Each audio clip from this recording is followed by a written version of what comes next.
Let's start the show. For Thursday, July 18th, 2019. Welcome to This Is Only a Test, the official podcast of Tested.com. Right.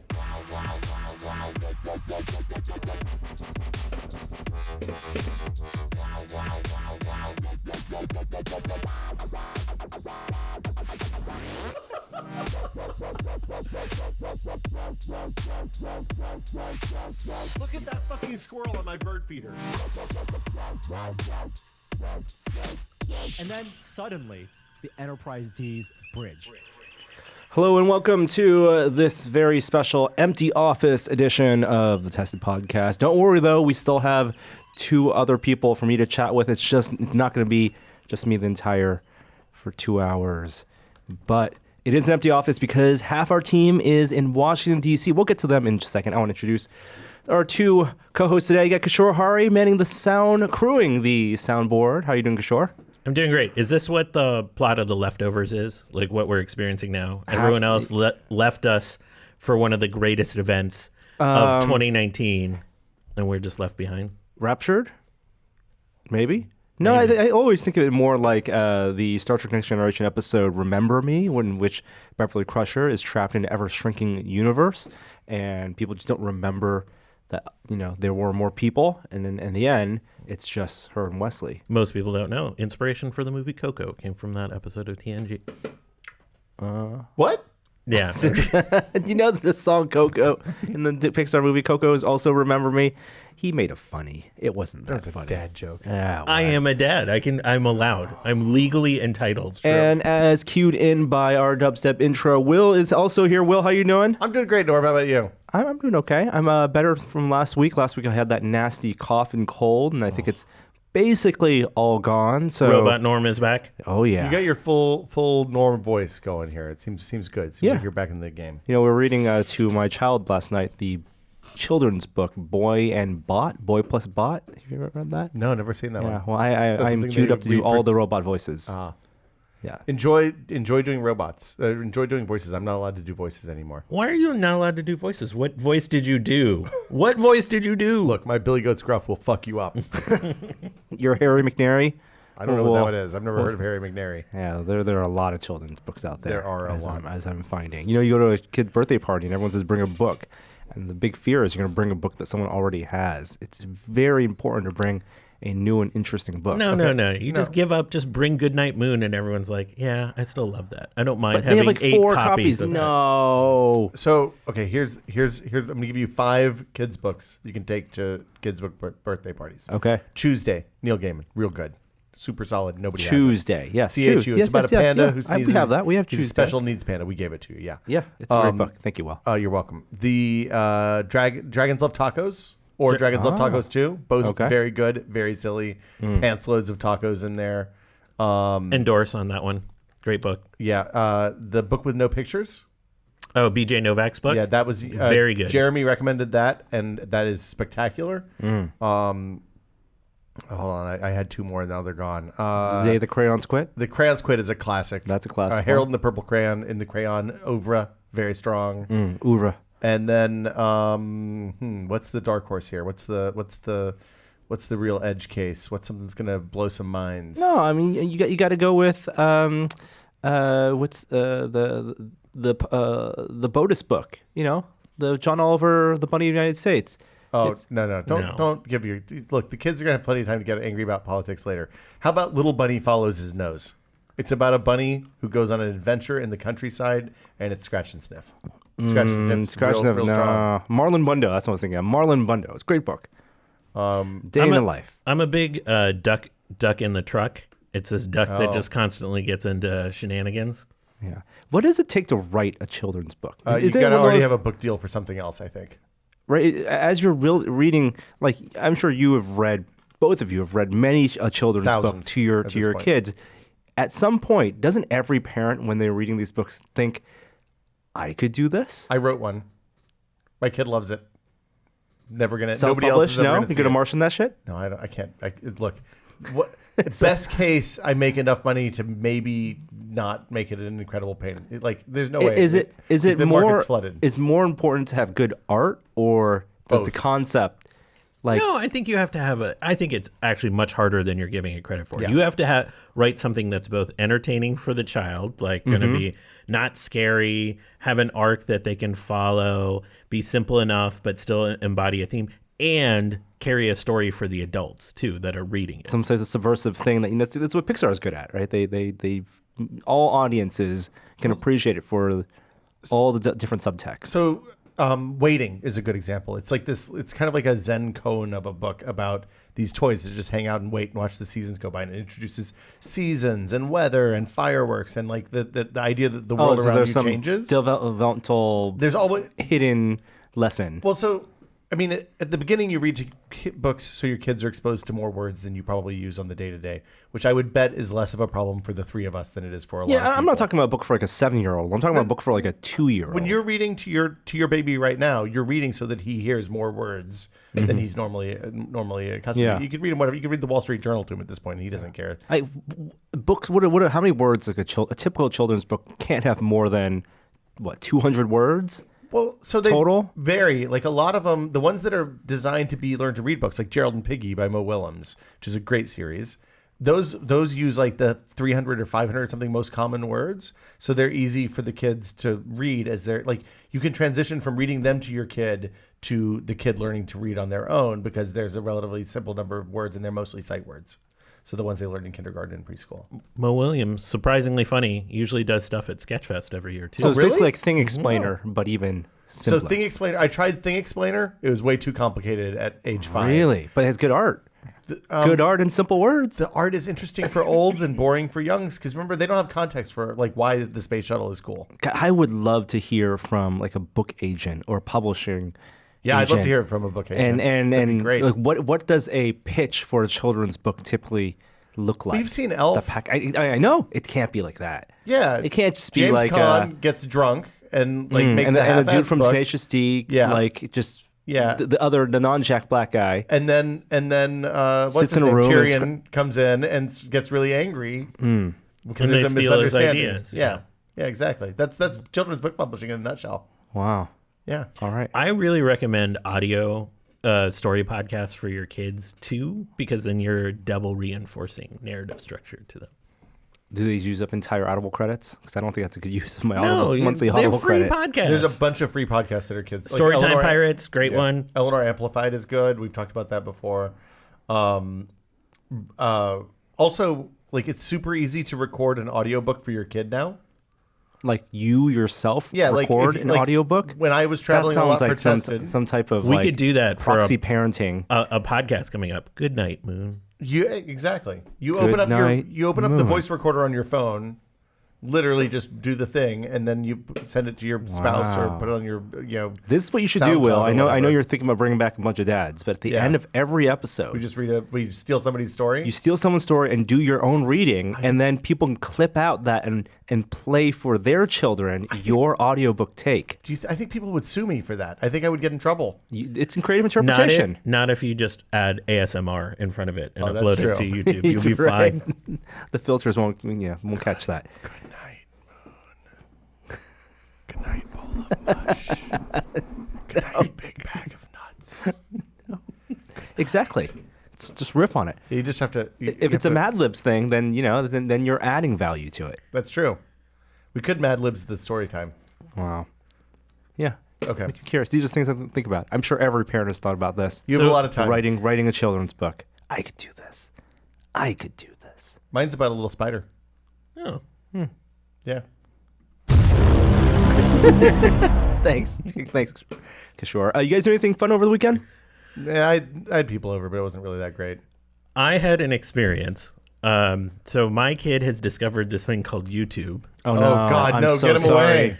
Is he white supremacist yet? I have been very controlling around what channels he watches, and he discovered Dude Perfect, one of the #1 YouTube channels in existence, a trick shot Okay. YouTube Yeah. channel with 5 guys that basically just make shots and then just scream as they turn the camera. They're on a live tour, their first live tour, and I took Ira to it. And it was like 6,000 people in this arena.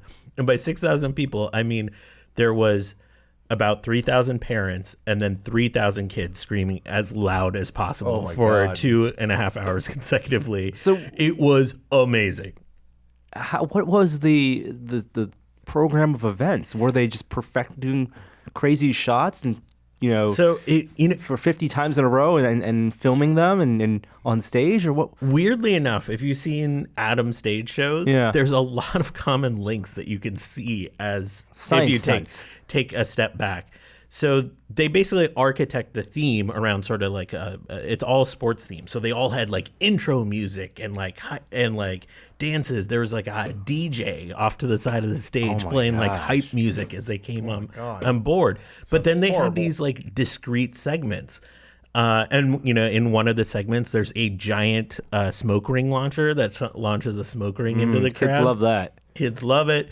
There are all these like dance segments where I swear I've never seen this many people doing Fortnite moves at once in one place. It was crazy. The floss nonstop. Not just the floss. There's some Orange The floss Justice is in old, there. Norm.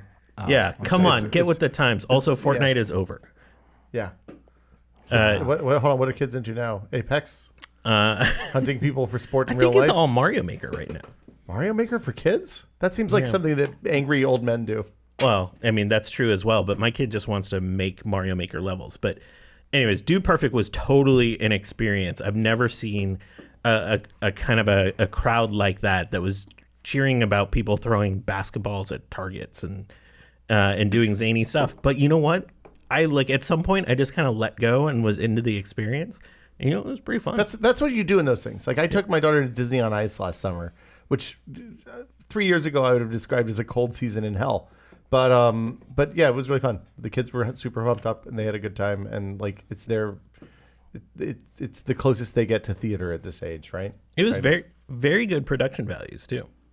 That's awesome. All right. For a full hour. It was 2 hours plus. Oh my God. Did they have had trampolines? 10 segments. No, they didn't actually do trampolines, but they did a lot of other stuff. They had essentially like crazy kart racing and they set a world record. That's cool. Every episode, every showing, they set a different world record. No. Yeah. Was there a bottle cap challenge? Did they do any Yeah, of did they that challenge spin the things? bottle caps off? They did a bottle flip challenge against some selected members of the crowd. Oh, okay. Was there a cue that would have everybody in the crowd yell, "Dude, perfect"? No, Like but in unison? Like people on were Nickelodeon just shows? yelling that pretty much most of the time. That sounds No, great. they split the crowd in half and had like a little battle at one point. It was actually kind of a fun show. That sounds fun. If you have a 6 to 12-year-old kid, this is sort of pretty much perfect for them. That sounds great. Dude, perfect for them. Norm? Oh, nice. Whoa. What did you do, Norm? Yeah. I went down to Santa Clara for the annual Bricks by the Bay Lego convention. This is why you were late for my barbecue, isn't it? Yes. No, it's why I just dropped off Yeah. my family Yeah. at your house Yeah. and then said, "See ya. I'm Yeah. going to go play with Ooh, Lego." free babysitting. And then came back after the party. Yeah. Yeah. I left a house with 7 children that you had hosted. It was a lot of kids. And I said, I'm not going to tell you where I'm going. Yeah. I don't wanna take any of them with me. Look, they were really entranced by the idea that they could play Fortnite on my big gaming computer with the green screen behind them. They were very excited about that. I went down to Bricks by the Bay. It's wonderful. Our local big Lego convention. It's big is relative. I talked to a lot of people who are like, yeah, Bricks by the Bay is great. But of course, if you're from like Chicago or Seattle, they have also massive conventions there. I went for the expo part where people bring out their different builds. If you've never been to a Lego convention, it's really interesting. Like there are obviously panels and workshops that you can pay to go to. Just the expo hall though, tons of families there, and the way it's set up, the tables are all it's grouped by theme, right? So you have a whole table just for the medieval theme, fantasy theme. You have a whole table just for space stuff, a whole table just for the Bionicles type stuff. And at each of these themes and like military Lego stuff, they're then awarded the best stuff. And some of the stuff was so good this year. And it's my own creations, mocks Yes. mostly. Yep. So like I haven't been to Bricks by the Bay I haven't been to LegoCon since I think the Lego movie came out. And I wondered if that are you starting to see like Lego movie creation. You definitely inspired see stuff, or is it still a few like post-apocalyptic scenes that were maybe inspired by the most recent Lego movie.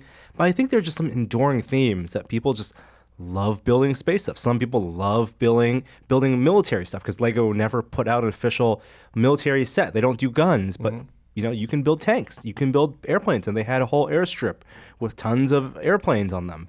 There's one guy, the kid last year who built the giant, was it almost half mini scale fig size? Yeah, not nearly mini scale size.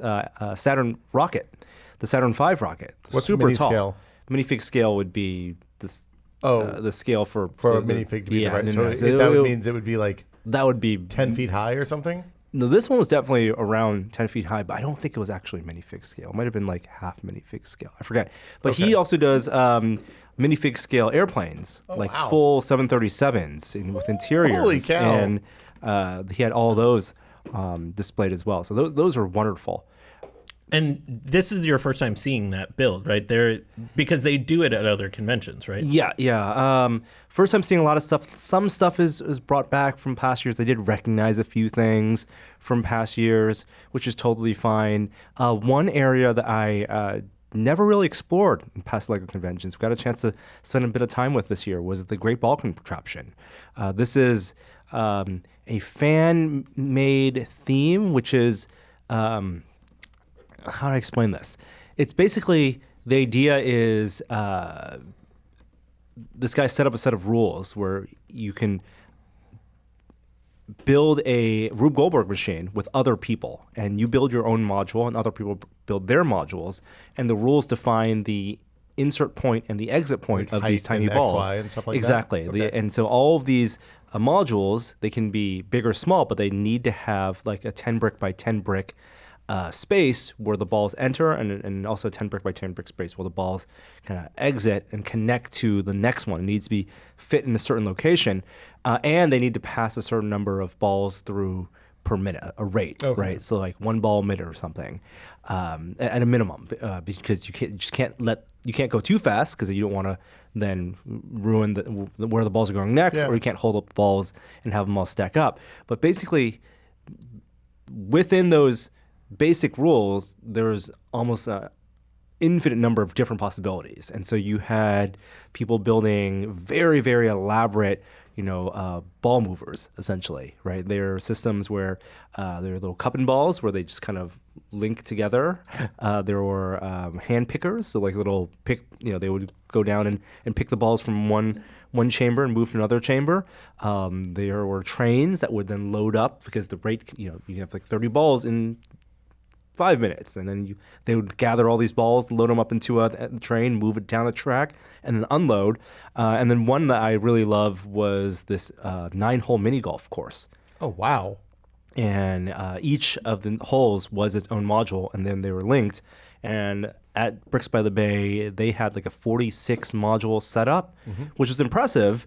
But compared to some of the other conventions, like in Chicago, they have, hundreds of modules set up. Can take entire ballrooms just for a Great Ball Contraption. How long has that been going on? I don't remember seeing that when we went before. I think it's been on for quite a bit. Yeah, it's one of those things that... Like if you just went to the wrong room, you wouldn't have seen it? Exactly. But a lot of resources online. Boy, that's really cool. One of the things that I loved about Bricks by the Bay was seeing all the different movement contraptions that people came up with. Yeah, the kinetic stuff. So like the screw drives and the stair steppers and the turning stair steppers and all that. Like really, really amazing stuff. I think the largest one, according to the YouTube channel Beyond the Brick, and those guys were there, they said hi. They go around different conventions documenting this. 266 modules, which is a lot. Yeah, at Chicago last year. Wow.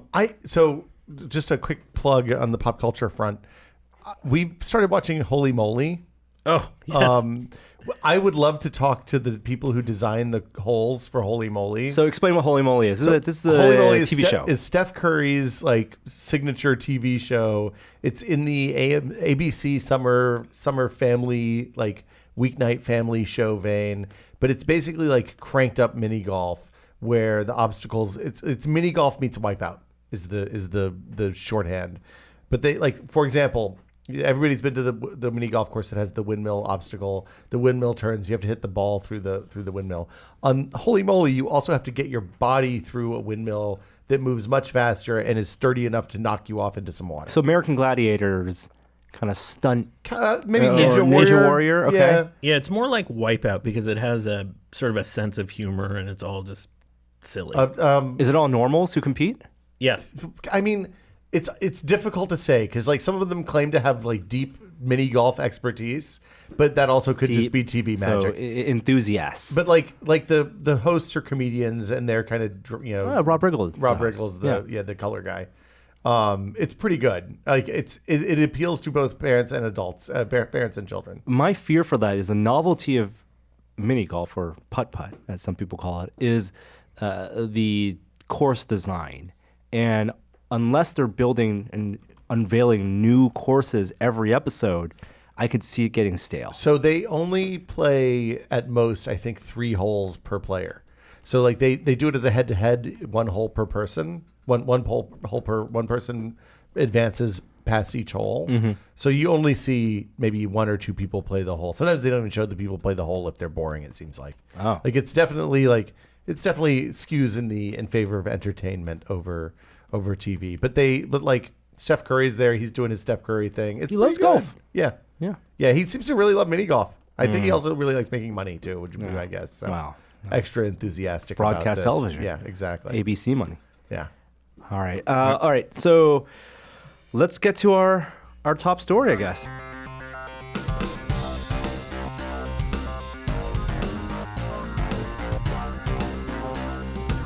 Top story this week.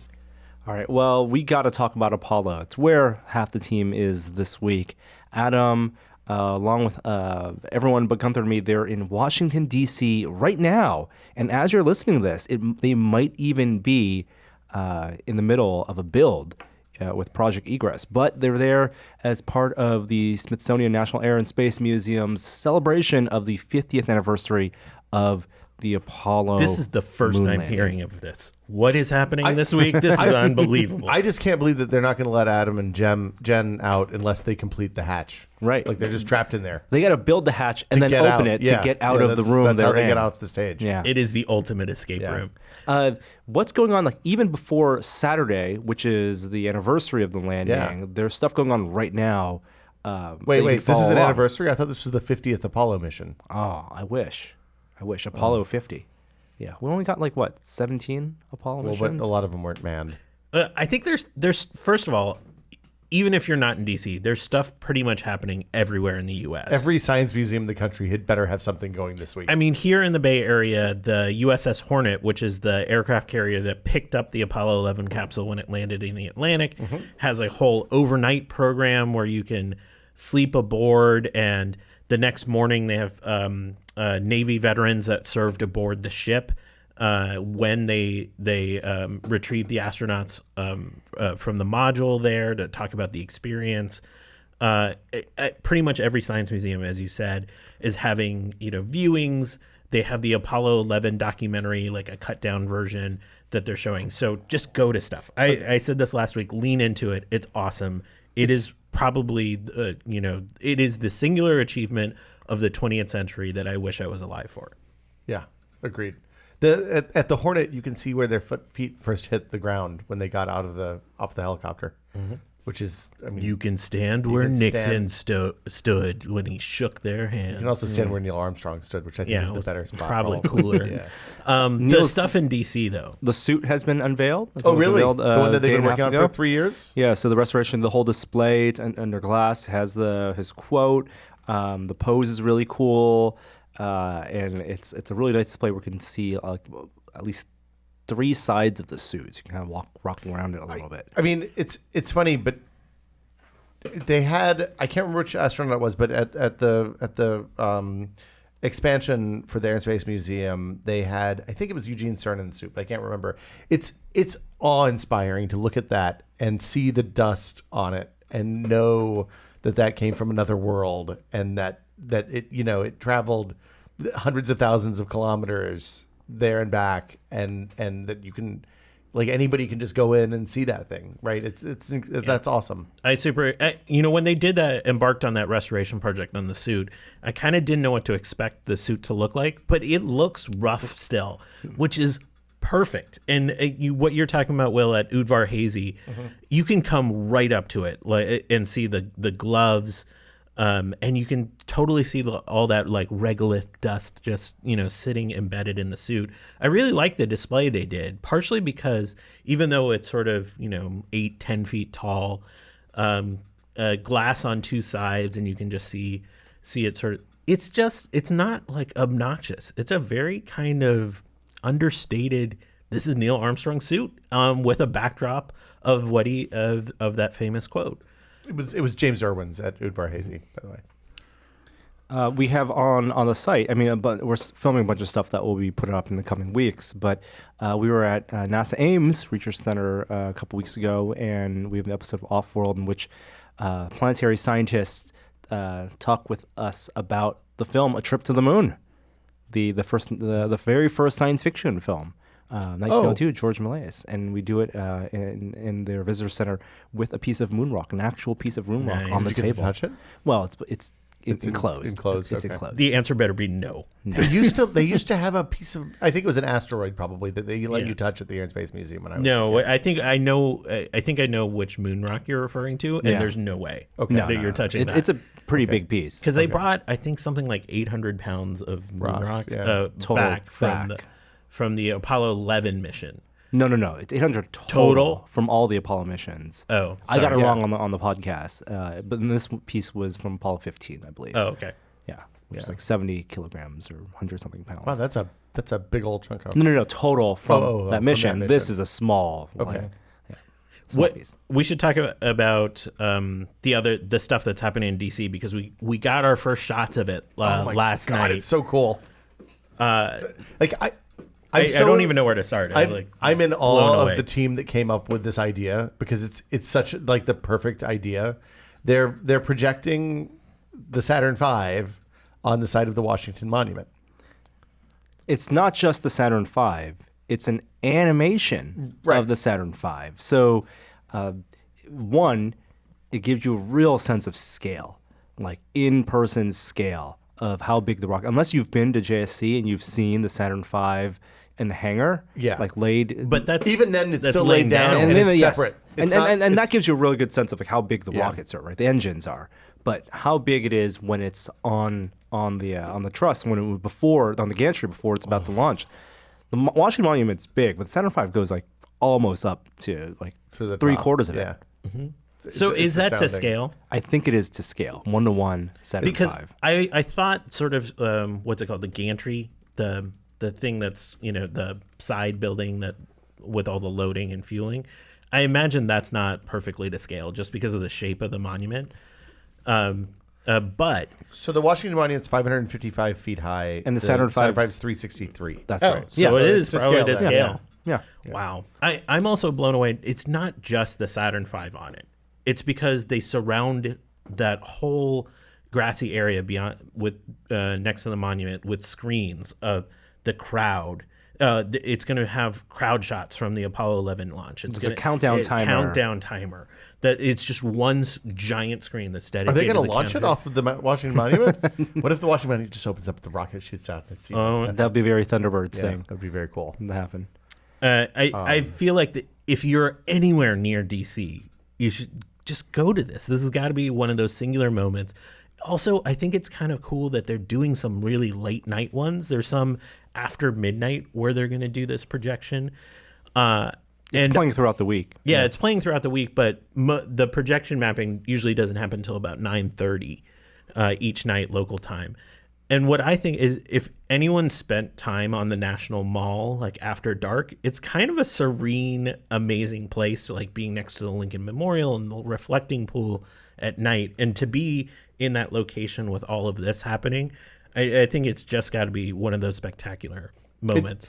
It's a lovely place. Like doing that walk from the Capitol to the Lincoln Memorial, past the Washington Monument, and all that is gorgeous anytime. But yeah, during the night in the summer when it's warm and it's a good time. If you're in a location where you can go see a space shuttle, I know it's not related to the Apollo missions. This is a good time to do it. Adam this morning posted photos from Udvar Hazy where he was next to the Discovery shuttle. So cool. I love seeing Enterprise in New York and Intrepid. Well, Intrepid on the the Intrepid. Enterprise is at the Intrepid, yeah. And then Discovery. Discovery's at Udvar Hazy, Endeavor's and in Southern California. Oh yeah, Endeavor. That's the one. And I actually really like how in LA at the California Science Center, they have the plans mocked up for how Endeavor is going to be laid out in the future. They're building a new building for it. They're going to stand it up. Oh, vertically? Oh, so that'll be the only one that's vertical. That's cool. Atlantis is at JSC in Florida, I think, right? No, JSC doesn't have one. Oh, where's Atlantis then? I think Florida. I think Kennedy. Oh, sorry, I meant Kennedy, not JSC. Yeah, JSC doesn't have one. Yeah, Right. JSC has the trainer. JSC doesn't really have much of a museum. They have. I mean, they have the Saturn V. Yeah.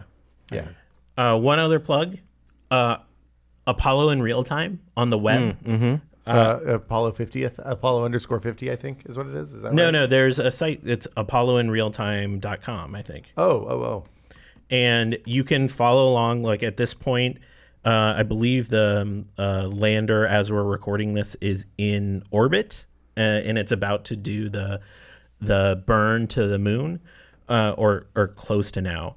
But you can also follow along and jump forward to the moments. And what I love about this is you can hear the audio as it was happening. Yeah. And so a lot of it is really mundane and boring and just status checks and whatever.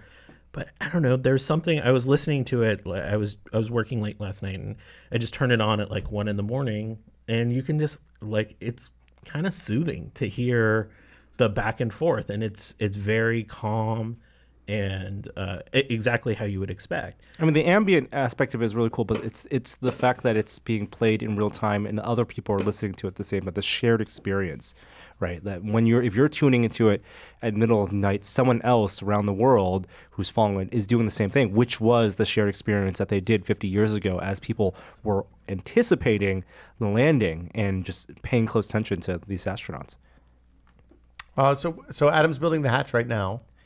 Or today sometime? When you're listening. It'll be the 18th. Okay. Yeah, so on Thursday. So people can go watch that. I don't know if it's being someplace? streamed via the Smithsonian's website. I think they're still working out the technical details. I do think that someone from our team will be posting it maybe on like Facebook Live or something. Cool. Maybe not the entire build, but of course everything's going to be filmed and we'll be able to put out a video. I think Adam mentioned this on Still Entitled this week. It's cool seeing people are building their own, right? Yeah. And I've seen some of those on Twitter. It's amazing seeing some of those. I was going to say, check the Project Egress hashtag on Twitter and Instagram because Jimmy DeRestra posted his hinges. We talked about that on Tuesday. But it's incredible. Like the work that people are doing on this thing is incredible, and I can't wait to see it go together. It's just amazing to me that 3D printers and CNC tech that we have at home is good enough now that dozens of people can work together on a project and be reasonably confident it's all going to go together at the end. Well, and to be clear, the bulk of this work was on Andrew Barth, who did no doubt the CAD for it. Yeah, and so like all of that modeling work is the heavy lifting, so that you could download a file, press a button, and print it. But yes, very, very cool. And I think that's it for way to jinx him, Will. It's already done by now.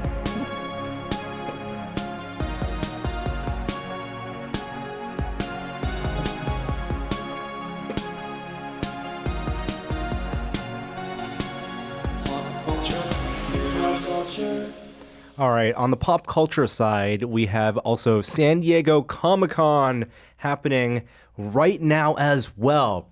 As we're recording this Wednesday are you there? I'm probably there. Norm is there right now. Yeah, I'm there. As you're probably depending when you listen to walking this. into the Weta booth now, looking around to see what's going on. I can't wait. Oh, yeah, it's gonna be nonstop. So Gunther and I and Kishore's going down too. You're on a couple panels down at Comic-Con. You want to talk about those? I'm on a panel on Spider-Man. We're talking about Spider-Man science on Sunday with Physics Girl, our friend Alan Pan, Sufficiently Advanced, Kyle Hill from Nerdist, and Allie Caldwell, who runs an awesome neuroscience YouTube channel.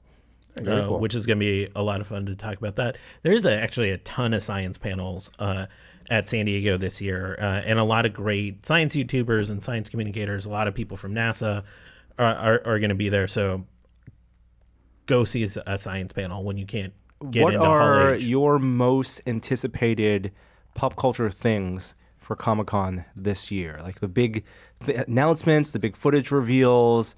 I know Marvel has a giant panel, finally back in Hall H, has a panel on Saturday night. Hey guys, we're still making movies. They're still making movies. I have 3, and it's a little surprising. Actually, not super into the Marvel stuff. Okay. I just not terribly excited about it. But It's got to be the Game of Thrones panel, right? It's the two Davids are going to be there, and they're going to recap the season. No, they have all those Emmy nominations. Wait, really? That's all? They're not going to talk about the new thing?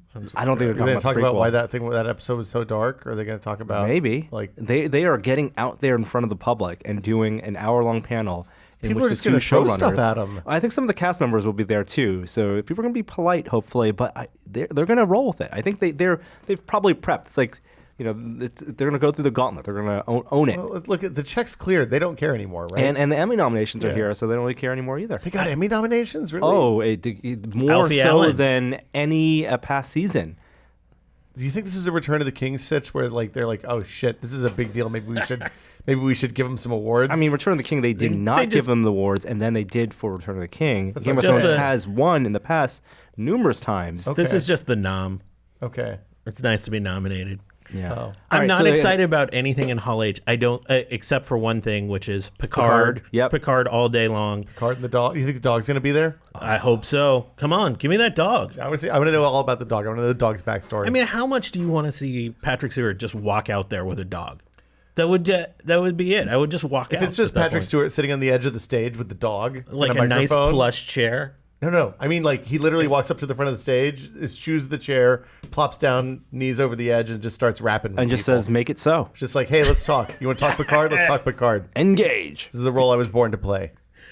I'm really excited about the premiere of Batman Hush, the animated. Next. Oh, okay. really? And I didn't know they were making Hush is a So- fantastic graphic novel. Incredible. Or series. And so the last time I felt this way, it was the last time I was at San Diego Comic-Con. I was telling Norm, I'm like, Batman the Killing Joke's coming out. This is one of the best Batman Stories, yep. stories ever. And then the animated animated film. movie was awful. Yeah. Was just terrible. Those are something hit and miss. Those- So I'm trying yeah. to tamp it down a little bit, but Hush is such a good story that I am kind of over the moon about. What's Kevin about Conroy that. again? Yeah.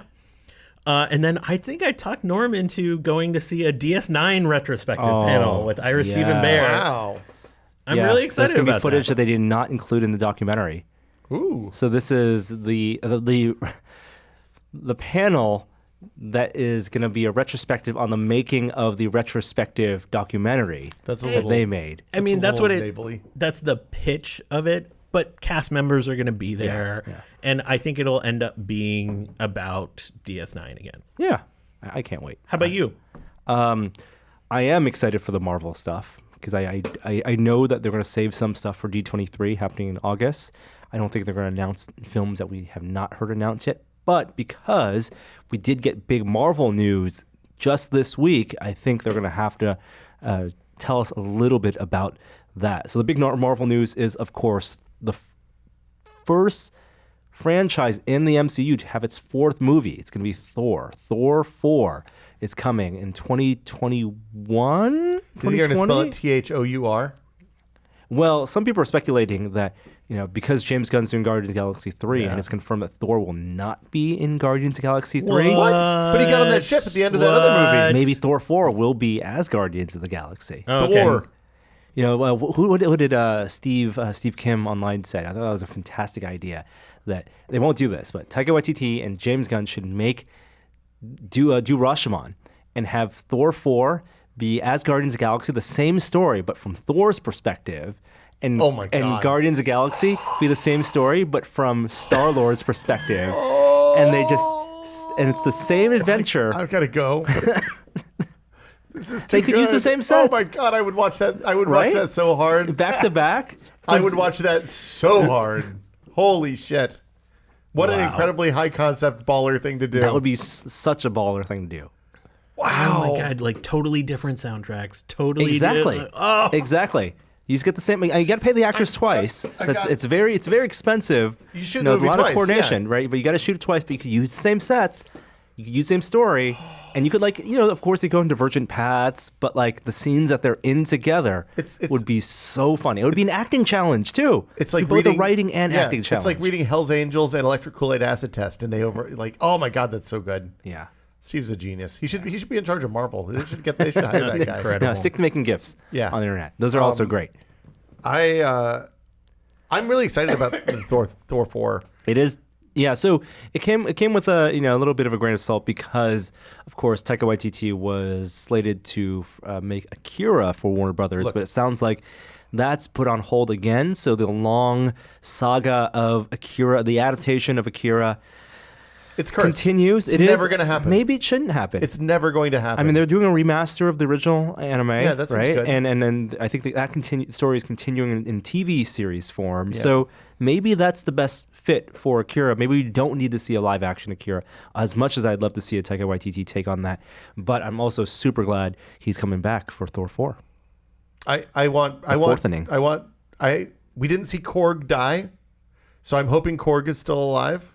Corey is, yeah, I mean, he's definitely still alive. I mean, what happened? Did he like? I came out of watching Spider-Man really stoked about what they're going to do with Marvel next. That was the big surprise for me because I was kind of like, oh, I think I'm probably okay for a little bit, and now I'm ready to see what's next. They have an opportunity to reset everything, and tell wildly different stories, except that idea, which they have to do. I know, at some point. Yeah. So maybe there'll be some Thor 4 stuff. I mean, the contracts were just signed. I doubt there's more than just they may have. I don't think they're going to actually really share anything because there's so many more movies ahead of it in the MCU pipeline. You got the Eternals. You got. I'm sure we'll maybe see a first image of the Eternals because they've already announced cast for that. I'm hoping they'll announce casting for Shang-Chi. That would be really big and cool and perfect to have at Comic-Con. The sequels, you got Doctor Strange 2 and Black Panther 2 in development. Of course, Captain Marvel 2 is greenlit, but probably earlier on development. Love to see just a hint of what we can expect from... There's a Black Widow movie coming too, right? And Black Widow, that's right. Yeah. Black Widow. That's already filming right now. That's the one I'm probably the most excited about of the bunch because it has to be a prequel. Yeah, a lot of people are speculating that the Black Widow prequel, when you say prequel, you're like, okay, it's got to be like her origin story or like when she was a villain, right? I feel like we already got the Black Widow origin story with that Jennifer Lawrence movie last year. Red Sparrow? Yeah. Yeah, no, that wasn't good. No. Yeah. I'm thinking that some people have speculated that based on some spy camera footage of the filming of Black Widow and the car models that have been used and the eras that the Black Widow, if it's a prequel, it might be set between Age of Ultron, Civil War and Infinity War. Oh, so when they're on the lam. Exactly. I mean, the other time... Right? Because she pops up in Infinity War with the blonde hair. Ready to go. Yeah. But what's she been doing? Yeah. In that time. I mean, the other thing people had speculated about was it might be the Budapest story that's referenced like multiple times. No, I don't need that. I mean, I really don't need that. So that's shown. what Lucasfilm would do. That's 100% what Lucasfilm would do. I just want a spy thriller. Yeah. I want a spy thriller with superheroes. Yeah. No, I don't want superheroes. I want her. Like, she's not a superhero, right? She's a superhero in the sense that she's like top 1/100% of humanity. That's fine. I mean, that's a Bond movie kind of spy movie. Yeah. So those are the big panels, and what else am I excited for? I mean, there's a bunch of TV stuff, TV genre stuff. Amazon has The Boys, the Garth Ennis story that they're rolling out. I'm sure that'll be heavily promoted. I know Netflix has Umbrella Academy 2, which I actually finally saw finished the first season. Oh, did you like that? Nah. It's messy. The ending was wholly unsatisfying. A lot of it was unsatisfying. I think it's emoji shrug. It had tonal problems. I don't think it knew what type of tone it wanted to take. It had a lot of style. Maybe too much. Yeah, I'm glad they're making another one. Some of the characters are good. I think it's a good concept. I love the way they shot action in that. Like I love the way they use time swapping and camera speed changes and stuff like that. I thought that was really lovely. and I enjoyed it, but it was 3 months in the past, utterly forgettable. Yeah. I kind of want to see the Sith Trooper. Oh, yes. Like there's yes. some incredible costumes that Star Wars is going to have on display Mm-hmm. of various troopers. So much more about sort of, the background characters. And I like that Sith Trooper build. If you haven't seen Daryl's like modeling of that, Yeah, he's super it's fast. so incredible. So I mean, that's the thing we haven't mentioned is just wandering the floor and seeing the exhibits. I think that's probably what I'm most excited about. Absolutely. Do you guys get into buying stuff at Comic-Con or yeah. not so much? Okay. Yeah, I think I'm bringing a big suitcase this year, but I'm bringing one big you suitcase. don't have the truck to bring stuff back with this time. Yeah, I know. I'm bringing a big suitcase with my small suitcase inside it, and so I have an option to fill up the big suitcase with what I buy, and then check them both in and bring it back. I brought duffel bag, not to Comic-Con, but I brought duffel like a crunched up duffel bag inside my big bag. I'm going to try to bring a big suitcase if I can get my act together, but it'll have something inside of it. I'm going to try out for the first time this year. Well, I'm not doing a new cosplay, really. I'm trying out a cooling suit. So I have a version of that cooling suit that Adam used with like the bladder, with like the recirculating pump. I'm excited to try that out because I'm always kind of in danger of passing out in some of my outfits. I'm really surprised that nobody does the palm coolers that the military uses in the desert, because that seems like a really lightweight, easy thing to do. I've seen some cosplayers use that, and then some larger cosplays, they use some stuff around the neck too. I can see that. Because they're just really fast in terms of being able to cool you down. I think the vest, I like the vest because it offers some measure of control. Like I think with the neck and the palm, well, maybe not with the palm, but I like how I have an on-off switch with this vest. And so being able to direct your cooling, that's something you've never had before. Yeah. I mean, if you're cosplaying at San Diego, especially, be careful because it can be really hot down there.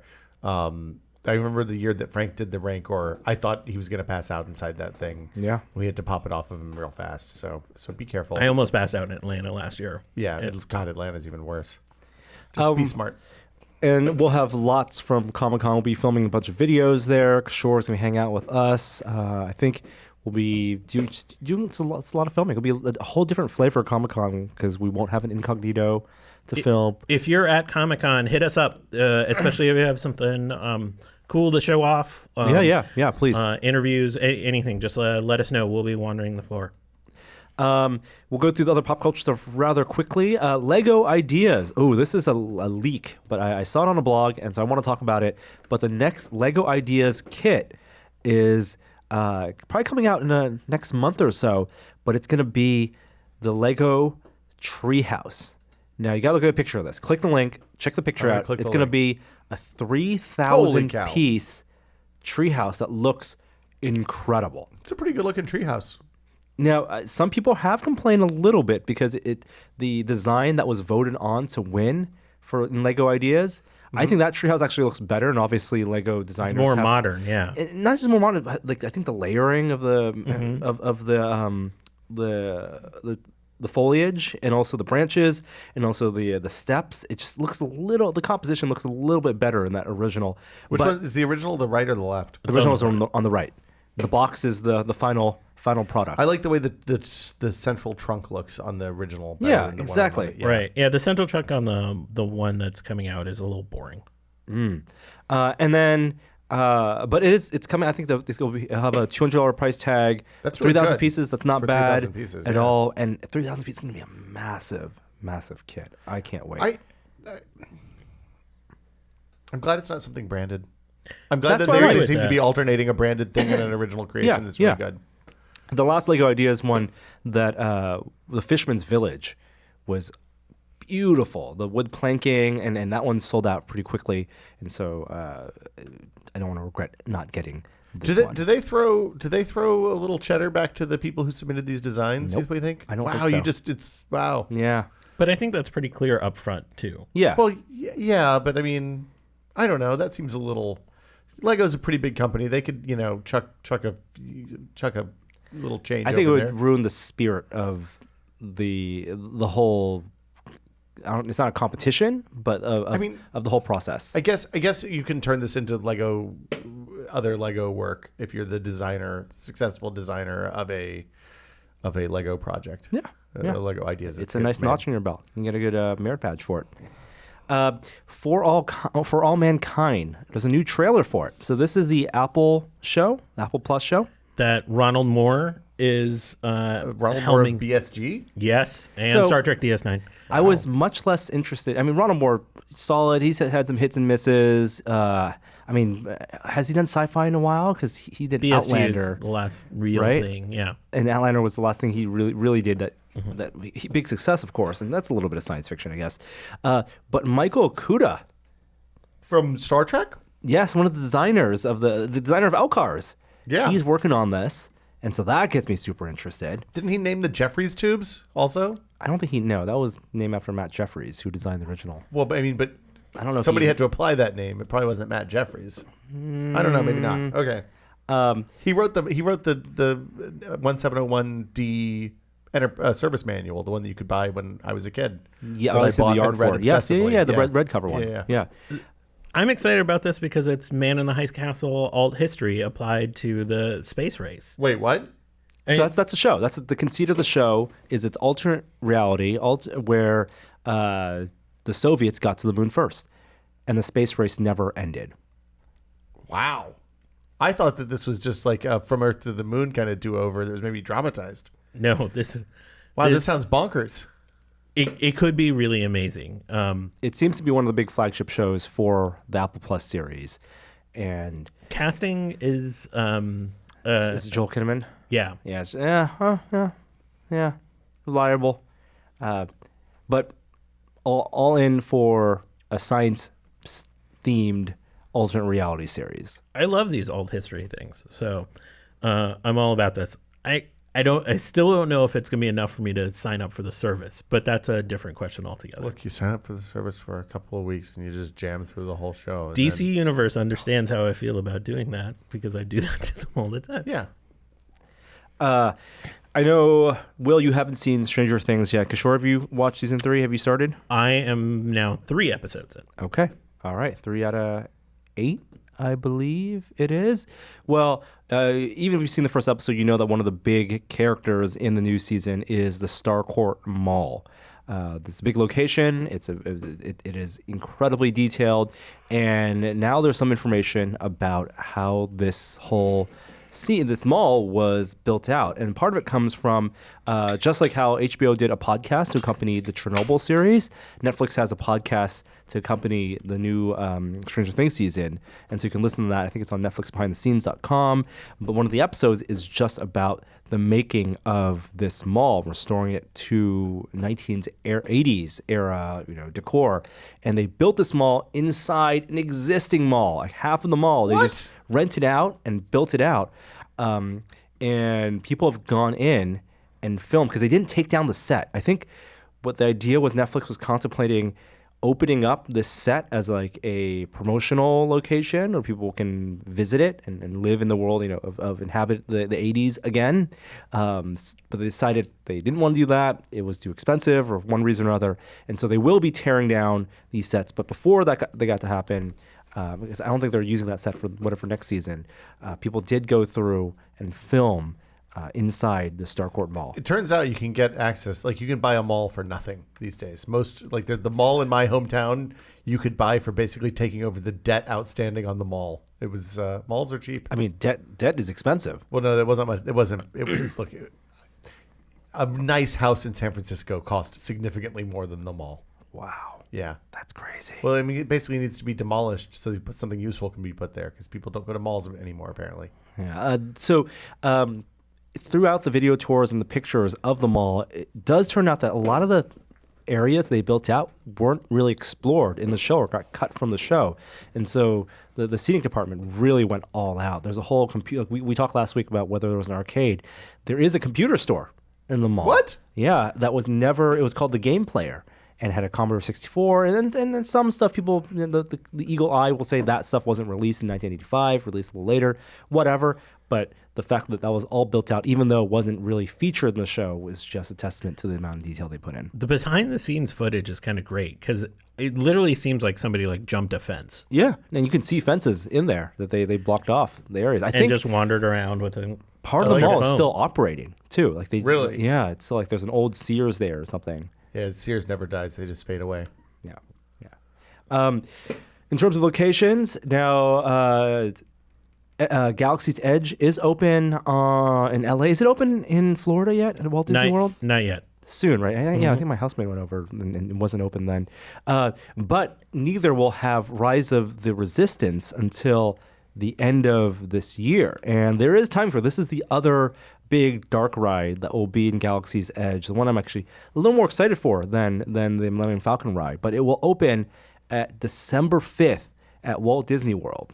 And then January 17th at Disneyland. It's doing a switcheroo where it's going to open first on the East Coast and then later in LA, in Anaheim. Is this going to explain how at the end of Return of the Jedi they had won, and now at the start of Force Awakens they were back on? I don't think it's going to explain anything. It's just going to be a ride where you get to see Kylo Ren, you get to see some of the new AT-AT walkers, new AT-ATs, and you're going through some type of are you going to hack Imperial stuff? base. It's not the VR midichlorian deep dive that we all want. I want to know about the Wills. Yeah. Quills. There's an H in there somewhere. Quills. Yeah. Anything else in pop culture you want to go over? Nope. I watched Good Omens. That show's real good. Good Omens. Good Omens, fantastic. Yeah. I mean, Good Omens is the example of one show, and they've done a ton of marketing for it. And Amazon, obviously, like if you think of Amazon as a competitor to Netflix, they obviously don't pay for as much stuff as Netflix. Netflix are just so many series that not only they self-produce, but they license from like overseas that like are Canadian shows or German shows that now they have exclusive distribution in the United States. Amazon really has like 4 shows, flagship shows. It's Marvelous Miss Maisel, High Castle. It's Man in the High Castle. It's that not Jack Bauer, Jack Ryan show, and it's Good Omens. I mean, they have the Grand Tour, but like the ones that are going to get people to subscribe. I don't think Prime Video exists to get people to subscribe to Prime. I think it's to make people feel by the way, good about their existing subscription, and to accept the fact that those prices for these subscriptions will slowly go up over time. Yes. I think it's also put me in the ecosystem to rent movies from Amazon. Because I have Prime for delivery and stuff, and now I have the Prime on my like Roku or whatever. That's possible. And but so I think when we talk about, them, like for example, when Amazon or when Disney Plus and when Apple Plus will launch later this year, Disney Plus, I think they're being extremely aggressive with the amount of content they're making and also with the pricing because it'll be much cheaper than Netflix. Yeah. And so and of course with access to the vault, that'll feel like more of a easier decision, a purchasing decision. You don't feel like you have to get rid of one of your existing subscriptions to then adopt this one. With Apple Plus, I feel like can 1 or 2 flagship shows sell you on the service? No. I mean, they'll sell you to do what you do with CBS, where you turn it on for the month the new Star Trek comes out, and then you turn it off again when you're done watching that. And then for Amazon, I feel like the argument is that yes, where there's only 1 or 2 shows I really want to watch, Marvelous Miss Maisel and Good Omens, and those 2 shows are good enough to get me to continue subscribing. But going back to it is because it's part of a larger package. Yeah, I mean, so the other thing, Amazon just laid off a bunch of people on their kids programming division and seemed to like move away from that, which I had assumed they were investing heavily in kids programming so that they would drive sales of the kids' tablets. But it seems like they're backing away from that now. So who knows what's going on with the Prime Video content stuff? But they haven't shied away from licensing a bunch of kids shows. Well, so they licensed a lot of kids book IPs, stuff like Pete the Cat and things like that, like big dollar, high volume book markets that they presumably had data on as trending upwards, and then built animated shows around them. But they've shut down a lot of the studios in that division. I mean, I think Apple must be looking at this and thinking about how they can bundle their Apple Plus TV stuff with the other core services that people feel like they're getting more utility out of, like iCloud storage. So I think the other one to watch is the Warner Brothers thing that they announced a few weeks ago. HBO Max. Is that the one that's the complete Warner subscription bundle? Yeah. So if you think about it, it's all the Turner stuff, it's all of the Warner Brothers stuff, It's all of the Cartoon Network. It's all like it's a pretty massive content library that you can't ever remember what any of the things in it are. Yes, and it's been horribly marketed so far.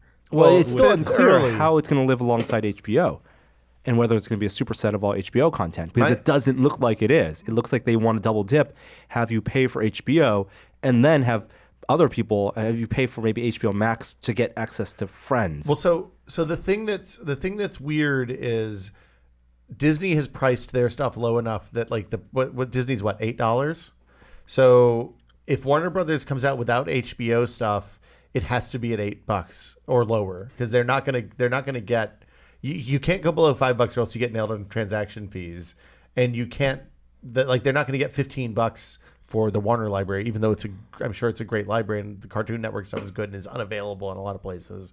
Like they're in a real pickle. Yeah, because I think they're gonna have to do they're gonna have to do HBO and it's gonna have to be $15, or it's $16 or Warner Brothers $17. only. It's gonna be $15, and then they're not gonna what's the point?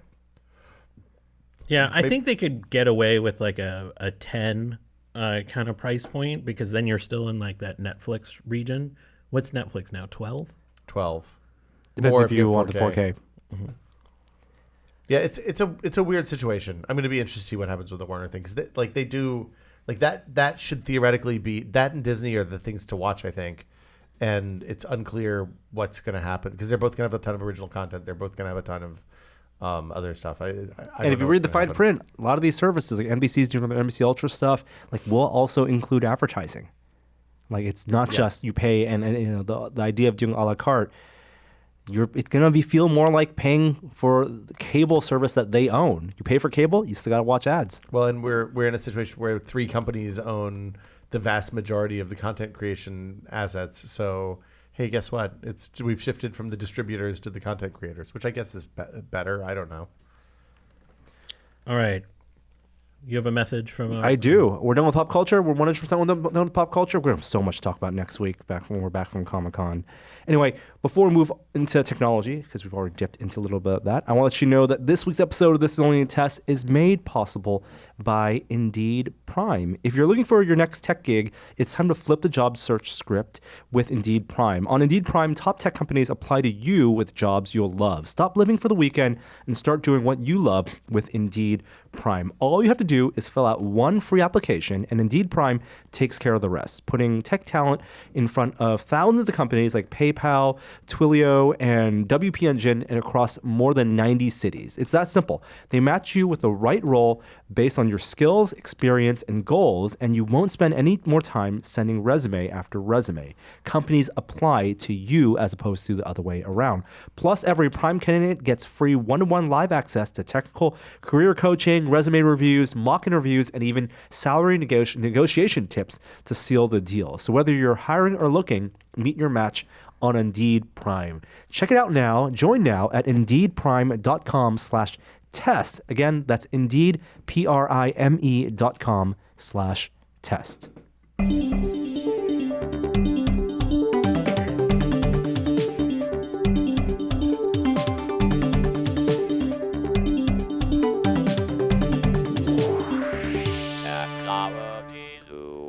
Speaking of Prime, this past Monday and Tuesday... I've got breaking pop culture news. Uh-oh.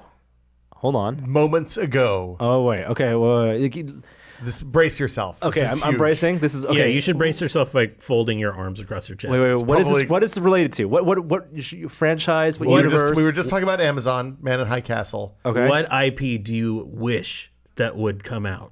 On TV. On TV? Just go dig deep. And this won't be it, but think of what Think of the most obscure property that every nerd you know knows about, but nobody has ever engaged with that you know, except That's for maybe not true. Greg Peterman. I've tried it. And also And I Kishore. hated it. Yeah. Dune? Think about your Space Marines. StarCraft. No, that's very close, though. You need a Starship Troopers. you need a fine hand for this. Yeah. You have to like painting and orcs. Magic the Gathering. Oh, God. No, come on, just tell them. Live action Warhammer 40K TV series. It works from Man in High Castle creator Frank Spotnitz. Why are you shaking your head, Kishore? Because Sure hates things that are awesome. No, because like Warhammer's so tedious. Dude, Is it 40K or is the it? problem is it's 40K. It's 40K, So the okay. problem is that Yeah. the games are not fun. I mean, some of the games are fun. There's no character to follow. They have to invent a bunch of stuff. The characters wanted, man. This is perfect for USA or possibly Amazon. I don't know where it's going to be. That sounds like a very expensive show. The pictures, which I think are from Warhammer cards, are very evocative.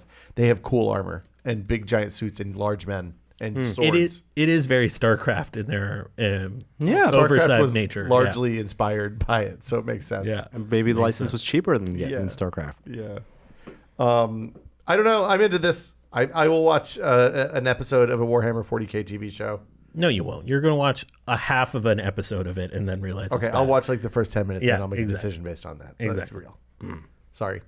Now continue with your previously scheduled tech news. Did you guys buy anything for this Prime Day? No. Good. I will tell you exactly what happened. I bought a pair of socks on Prime Day and texted my wife about it, and then my wife and I got into a fight about it, and then I didn't buy anything else on Prime Day. You got chastised Oh yeah, I totally got. Look, chastised. Prime Day has for sucked. crossing the line. Prime Day has sucked since the beginning. I mean, that's true. There's nothing to buy.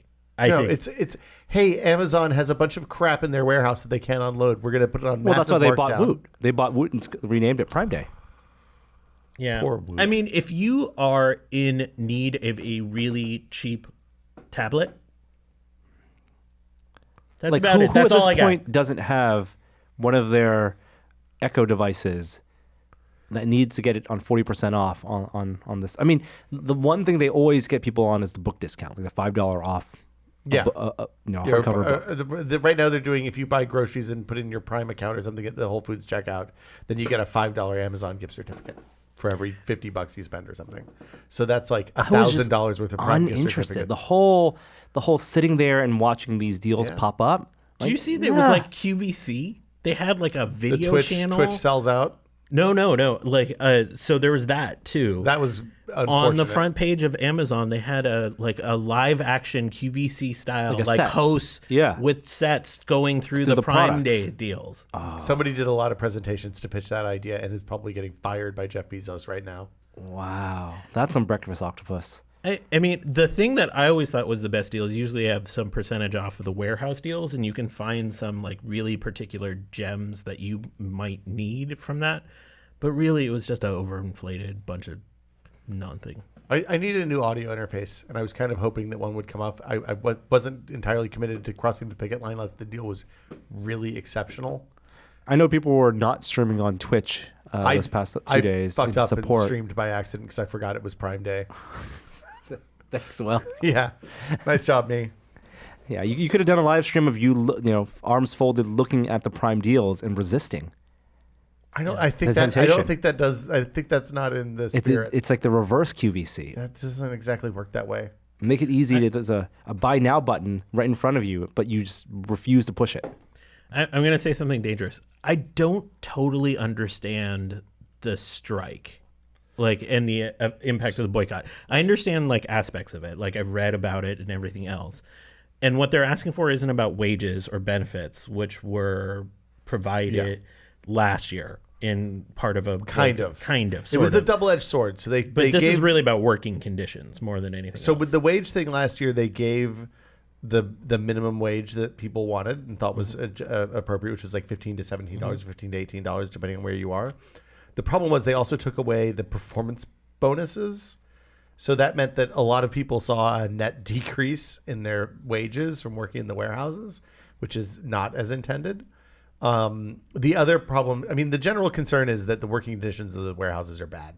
And It's about transparency. yeah, and that while Amazon at least seems to be paying most of their people a living wage, unlike say other retail giant Walmart,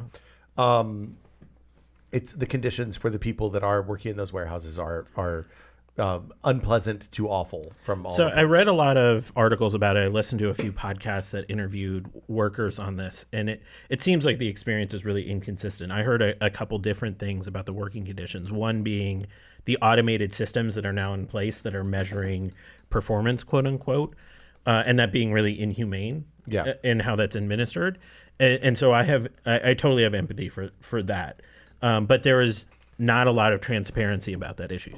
And it's about the culture of the next day shipping, because it's not Amazon doesn't operate in a vacuum here. What they do influences how every other retailer and every other producer of goods and how they work with these third-party contractors that don't have any incentive to raise wages, but need to still, meet the kind of demand. So I think that's the bigger issue here, is that part of this is not just about Amazon. It's about a strike against the larger system at play, because as you alluded to, like, wages are poorer at other retail outlets that we oftentimes frequent, and working conditions in those places are also not great, especially when it comes to benefits and whatnot. So I totally get that. It's just, this is sort of just a nice lightning, like an attractor to raising the profile. So I think the larger issue is actually that these are jobs that probably, when Amazon was building out this infrastructure, assumed would be roboticized sooner rather than later.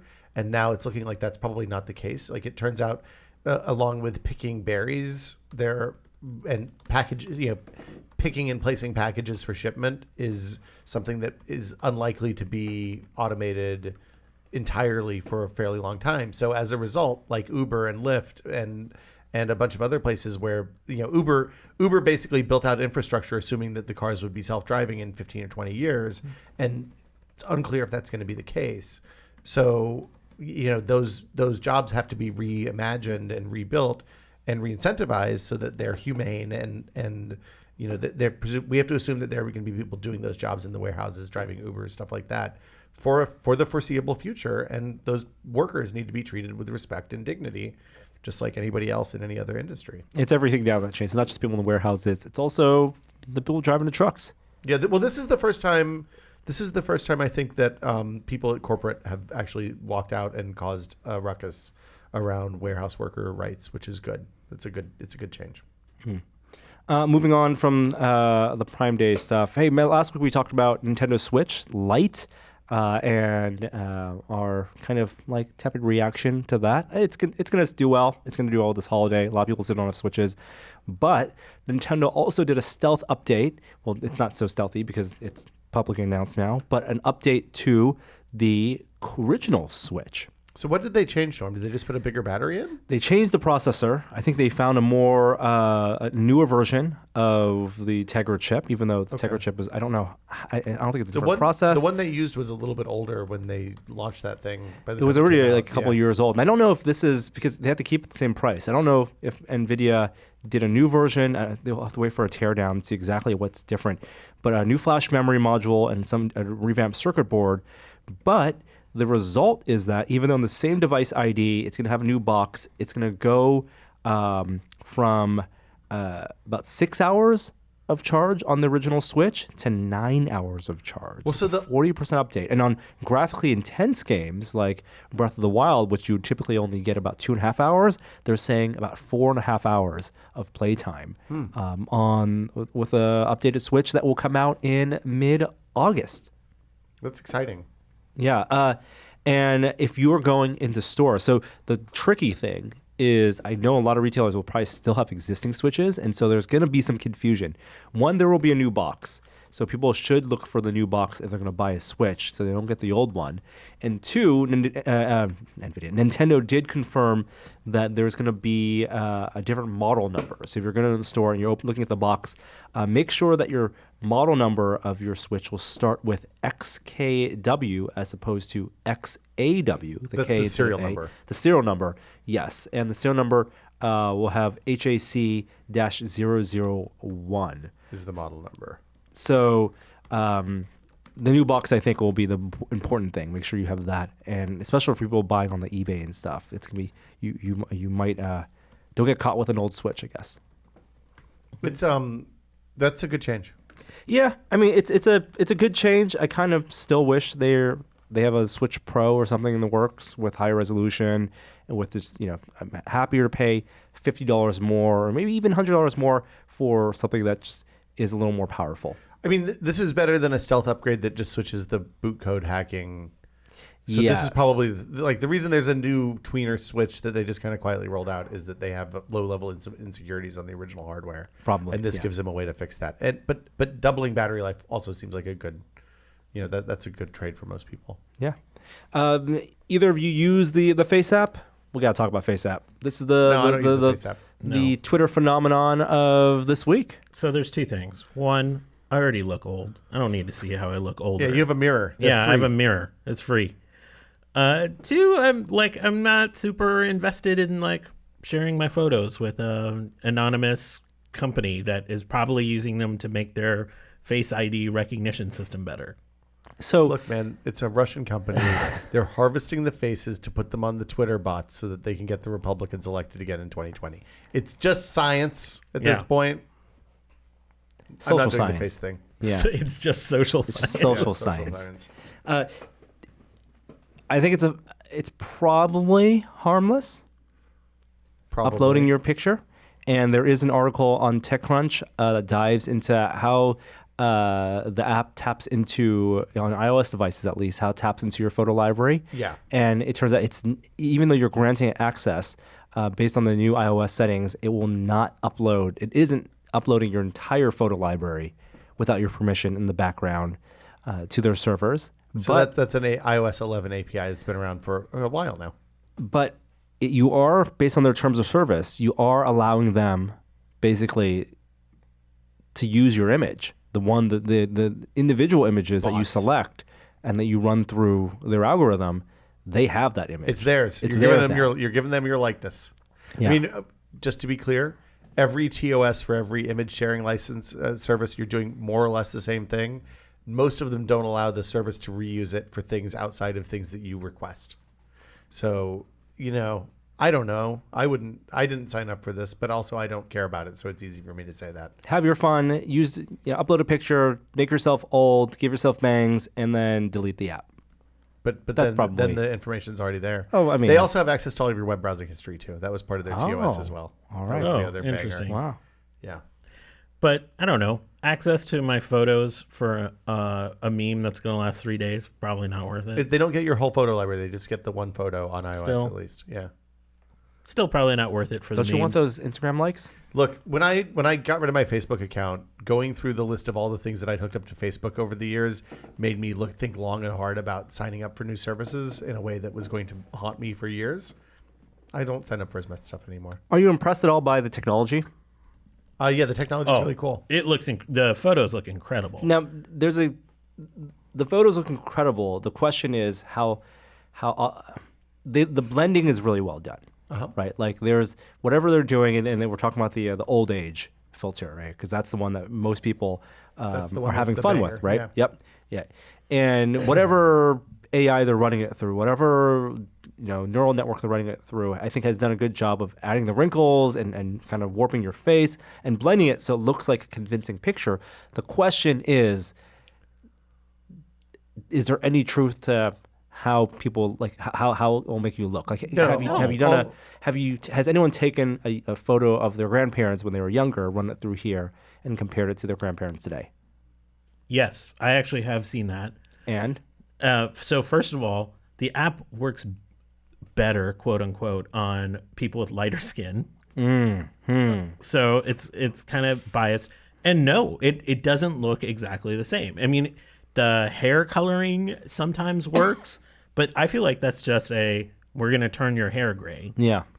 Remove some of that hair. Because this isn't predictive of like balding and wrinkle patterns are just all over. The data set is too low. They have angle of your face from one perspective with one lighting scenario. Well, so you can take one single shot of somebody's face now and build a 3D mesh of their face using neural networks. That's relatively easy to do. We do it to do face analysis stuff. The challenge is how do you layer the age? How do you blend the age stuff on top of the existing face structure? And the math that they're doing for that is frankly probably pretty terrifying. But it's not. The results are way better than I would have expected given what you can do with state of the art right now. So good for them. It's cool. Yeah, and people who follow the stuff on the internet will recognize FaceApp because it did go viral like a year or two ago with the smile filter, right? Adding smiles, and people use it on paintings and stuff. Go to museums. They did the smile filter, and then they also did the thing that lets you change people's races, which was received relatively poorly. Yeah. Wow, I could not imagine that. Yeah, it was shocking that. Here's your racist uncle sending. Well, anyway, never mind. Go ahead. It doesn't use any of the Face ID technology. No, right? no depth cameras This that is I'm aware of. none of the depth cameras. This is just flat images. I think it works on flat images. Yeah. Got it. The depth camera, of course, is one of the big technologies inside the iPhone, and we expect it to be improved in the new version. And the newest version, the latest rumor with the iPhone that's going to come out, if not this year, then next year, is that the True Depth module that creates the notch on the front of iPhones will be diminished, if not completely gone. I kind of like the notch now. Really? Yeah, like it's. I don't like a squatty notch. If the notch is going to be there, I want to have like little horns on my screen. So you think of it? You think of glass half full, not glass half empty. Yeah, I have become accustomed to the notch. What do you like about the horns? I think horns. I mean, throw down the horns. Horns are always good. You like having the timestamp on one, the clock on one, and the battery indicator on the other. Think about how cool Darth Maul is, and then think about what he would look like if he didn't have horns. It just. I think it's still so inelegant. See, it doesn't work when you work in landscape. It just looks super awkward. I mean, here's the things that I like for Sirius. It has the two things. Well, it has one of the things that I wish were always there, which is the battery and the signal. I wish that it had the clock on the left side instead of the telephone carrier, because like I know that I have a Verizon phone. I don't need to be reminded of that constantly. But I love that it telegraphs that if you pull down from the top right, then you get one thing. If you pull down from the top left, you don't get anything, which is a mistake, I guess. They need to put the notifications. I guess you get notifications if you're not on the lock screen. I don't know. I really do. I thought of it as the horns for my screen. I hadn't really thought about it until you said this. I don't think you like them. I think you tolerate them. Well, so here's what I don't like: is I don't like the squattier. I don't like the taller or thinner notch on some of the Android phones. I find that to be distasteful. So when Apple does it, it's okay. My thinness, it needs to be the right thickness to width ratio. Oh boy. Yeah. Oh boy. I need Johnny Ive to come down and bless that notch. Well, he's not blessing nothing now. What? I mean, Has something happened? well, we talked about this a Yeah, few no, weeks I know. ago. Also in the Apple news, there was a big bug with Zoom teleconferencing software. I don't think it was a bug. I think that was a feature. Well, they definitely positioned it as a feature, where as a result of the feature, people could tap in other people's webcam and force them to join Zoom meetings. It's just the I'm feeling lucky inside of Zoom. That sounds great. Sounds great. Well, it's been patched since, so there are a couple silent updates that went through to MacBooks. I mean, this is why people should cover up the webcams on their laptops It's a good call. in general. Do you cover up your webcam on your laptop, Norm? I use a Microsoft laptop, I don't so think it's that's even any more better. it's Yeah, I was even gonna more say. vulnerable. Yeah. I'm going to put epoxy in my microphone hole. Yeah. In terms of other vulnerabilities, there was also a vulnerability on the walkie-talkie app that also allowed people to chime in and listen in. I would on be really eavesdrop. raw about this because, like, the walkie-talkie app is literally one of the only things that made me interested in getting a Series 4 Apple Watch. And if they turn that off because they can't keep it secure, that blows. Hey, who do you use it with? Your wife? I didn't buy one because I didn't Oh. want to spend $1,000 on smartwatches that were going to last 3 years again. But in theory, yes, I would have used it with my wife. We used to. I feel like it's a feature that people got hyped up for and then I haven't never. heard. Yeah. Do you I ever haven't use heard it? a lot of No. pushback on it. Does your wife have a watch that works with it? Yes. You should walkie-talkie her right now. No. Hey, honey, how's it going? No. That's Over. weird. I think the boot up time just takes too long. But that's always the problem. That's why I didn't buy another watch. Is because the first one was so slow that it doesn't do anything to make it worth. Yeah. Anyway. Yeah. Yeah. We also have a little bit of news over on the Make and Make Media world. Oh. So TechCrunch has this story, but Dale Doherty got a bunch of people together and did kind of like a soft announcement that he's taking over and paying for what they're doing to continue. Rehired a bunch of the staffers, so with his own money, and 15 people are rehired, and they're launching it under the new name Make Community. So I think they're going to do some crowdfunding. I think there's going to be some sort of membership model for those that are like longtime Make subscribers, like folks like Mike Sinise, who is a longtime editor, is back, and Caleb Kraft, who has oftentimes been writing. It seemed like from the announcement from the TechCrunch article, they're going to focus on rebooting the magazine, but do it much less frequently, and restoring all of the archives from the former Make magazine website. I think the fate of the fairs, the flagship fairs, are still very much up in the air.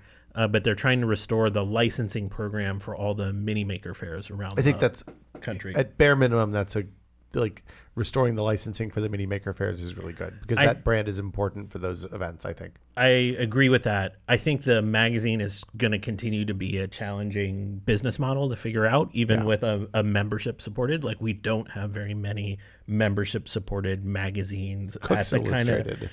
But at this kind of scale, I don't know if they have that same membership number. Well, the thing about Cook's Illustrated is it's really enormous. It has a PBS TV show that feeds users into it, and they also sell a buttload of cookbooks, so they repurpose that content over and over again. Yeah, so I think there's a lot to figure out, but Dale's self-funding it until they get that membership thing online. I think it's more important that there's just a continuity for the community. Yeah. Last bits of technology news. We got some Tesla news. Prices are going to go up. So,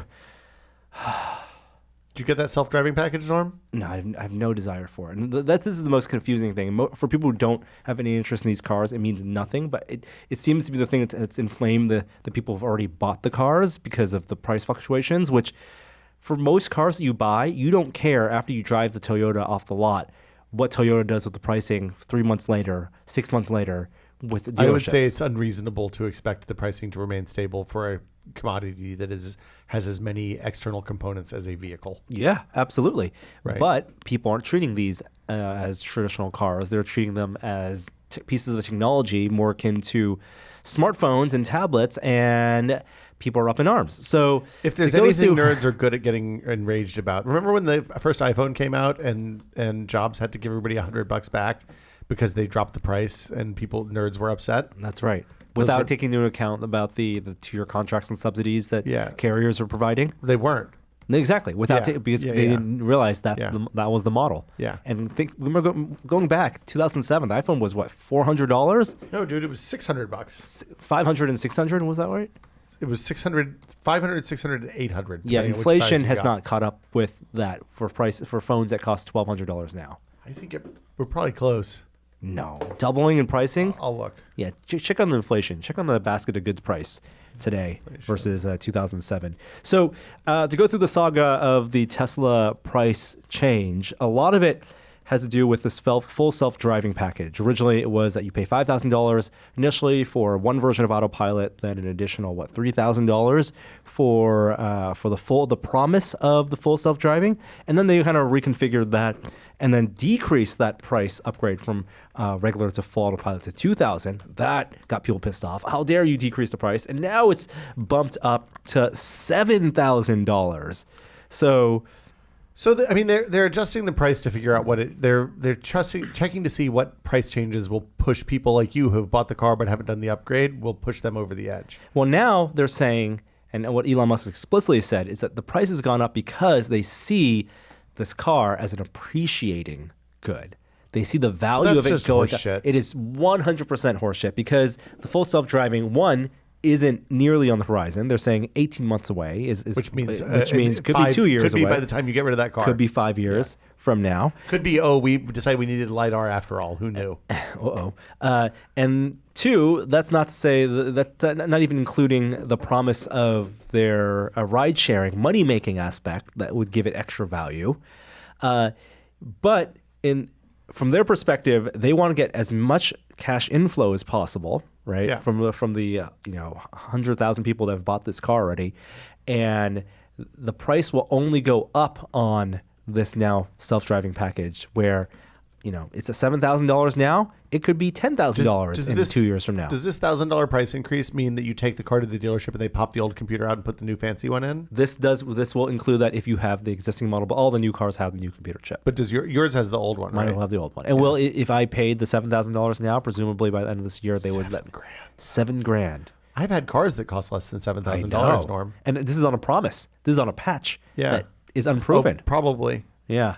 Yeah, they don't have permission to run this. Yeah. You still have like lane keeping and stuff and auto braking on the freeway, right? I do. Yeah. I'm good with that. I'm good with the lane keeping. I'm good with the lane. Yeah, you can slight go lane all the way changing. down 5 with that on and just not even have to pay attention at all. I think. Well, Are we talking about this in 6 months at being a $10,000 package? that's what I'm thinking. Maybe a year from now. Maybe, it really depends on whether it works.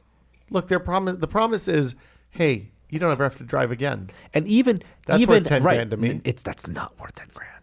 I don't like driving, Norm. Right, like not even talking about this potential making money from car sharing and I don't letting care someone about ride that. in your car. One, I don't think people No. who've paid close to $60,000 to $100,000 for a car want the hoi polloi riding in their car just so they can make $25 a What ride. if you can run a credit check on the potential riders to make sure I don't they're think they're good? gonna do that. Good. No, that seems like it'd be frowned upon. Okay. Yeah, no. One that I don't think that's going to be something that people readily adopt for their new cars. Maybe the time will be right. Now the car will be 10 years old by the time this feature rolls out, and I'll care much less about it. And then yeah, sure, whatever. But what is the value of the convenience of full self-driving to someone? I mean, look, I took 15 minutes looking for a parking space outside my kid's summer camp today. And if I could have just set the car to circle the block for 10 minutes while I ran her inside and checked her in and then came back out, totally would have done that. $10,000 worth? No, absolutely not. Absolutely. But when I buy the car, the thing is, when you buy the car, the extra $10,000 doesn't seem like as much. Are you crazy? I'm just saying that's how pricing on this stuff works. That's why like the stereo package is $200 and then there's a $1,500 one. It's like, I'm gonna have this car for 10 years. I might as well spend what's $150 a year extra for having the Bose ear massagers. It's all about the upsell. Yeah. It's all about. Did you get that underbody coating? You got to get that underbody coating, or else the salt will eat the car out. You don't want that. And I think they did on the flip side decrease the prices across the board since the federal rebate. The tax credits have gone down yet again after July 1st, so they compensated for that by decreasing some of the pricing. So, pluses and minuses, but show me a car that can actually drive cross country, full self-driving, and then I'll be impressed, and then we'll talk about whether the pricing is actually worth it. Last bit, Sony has a new mirrorless camera, full frame, the Sony A7R4, 61 megapixel. That's where the R denotes high megapixel. Some early impressions are out, and it looks incredible. I think it's going to ship in September, $3,500 for the body, but this looks like the full frame mirrorless camera to beat at the moment. We have one last bit of tech news. Yeah, so did you see the thing about the China crackdowns happening? Rebecca Watson, friend of the site, posted about this yesterday. But they're using, in China they have the social, what is it they call it? It's like the social credit score system, where when you contribute to society, then you get a positive score, and you get negative, then they actually remove your ability to do things. Yeah, Black Mirror season 4, episode 1. Yeah, pretty much. So they're using face tracking to do things like catch jaywalkers and stuff like that. But they're also cracking down on some actual people now that are pretty high profile in the West. There's a Chinese MMA fighter who has made a point of proving that mystical claims by martial arts masters in China are bogus. Things like Tai Chi masters that can claim to channel their energy and defeat any hold or whatever. He goes and fights those people and then shows that they're charlatans. And then Naomi Wu, who's a maker. Cyborg. Have both had access to external social networks and large portions of the internet turned off. The MMA fighter had to pay a pretty massive fine, like $60,000. And it's just another example of like this kind of universal, like it is the 10 years in the future of our universal surveillance that we need to be wary of. If people want to put up a bunch of cameras in your town, complain to the city council and don't let them do it. That's the takeaway. The scariest part of this is it's technology that's proven now to work at scale. They have 1 billion people there, and they've cracked down on the rights and the freedoms of that many people, which is Human rights workers, religious minorities, all sorts of stuff. Yeah. boggles the mind. Yeah. Yeah. That does it for technology news. We're going to end on a little bit of a downer. But before we move on to our next segment, I want to let you know that this week's podcast is also made possible with support from Petronics. Do you ever wonder why your cat seems to get bored of its toys so quickly? Well, cats are natural-born predators that want to hunt, but today's automatic toys just move around randomly. Real prey isn't random. Real prey reacts. That's why the folks at Petronics invented Mouser, the fully autonomous robot mouse for your cat. As PhD students at the electrical engineering department at the University of Illinois, they knew that Mouser had to be a real robot to actually be interesting for cats. So Mouser comes with a complete suite of sensors and onboard intelligence so it can sense and react to your cat and its environment. Did you ever think that your cat would have a robot friend before you? Well, right now, tested cat owners like you can save 20% when you visit petronics.io/test and use the code TEST at checkout. That's Petronics, petronics.io/test with the checkout code TEST to save 20% because you and your cat need more robots in your lives. Now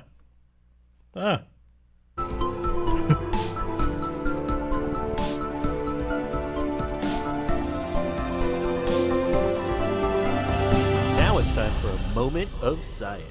A lot of empathy for Jeremy all of a sudden. It's a hard job. Abbreviated moment of science as we talk so much about Apollo 50.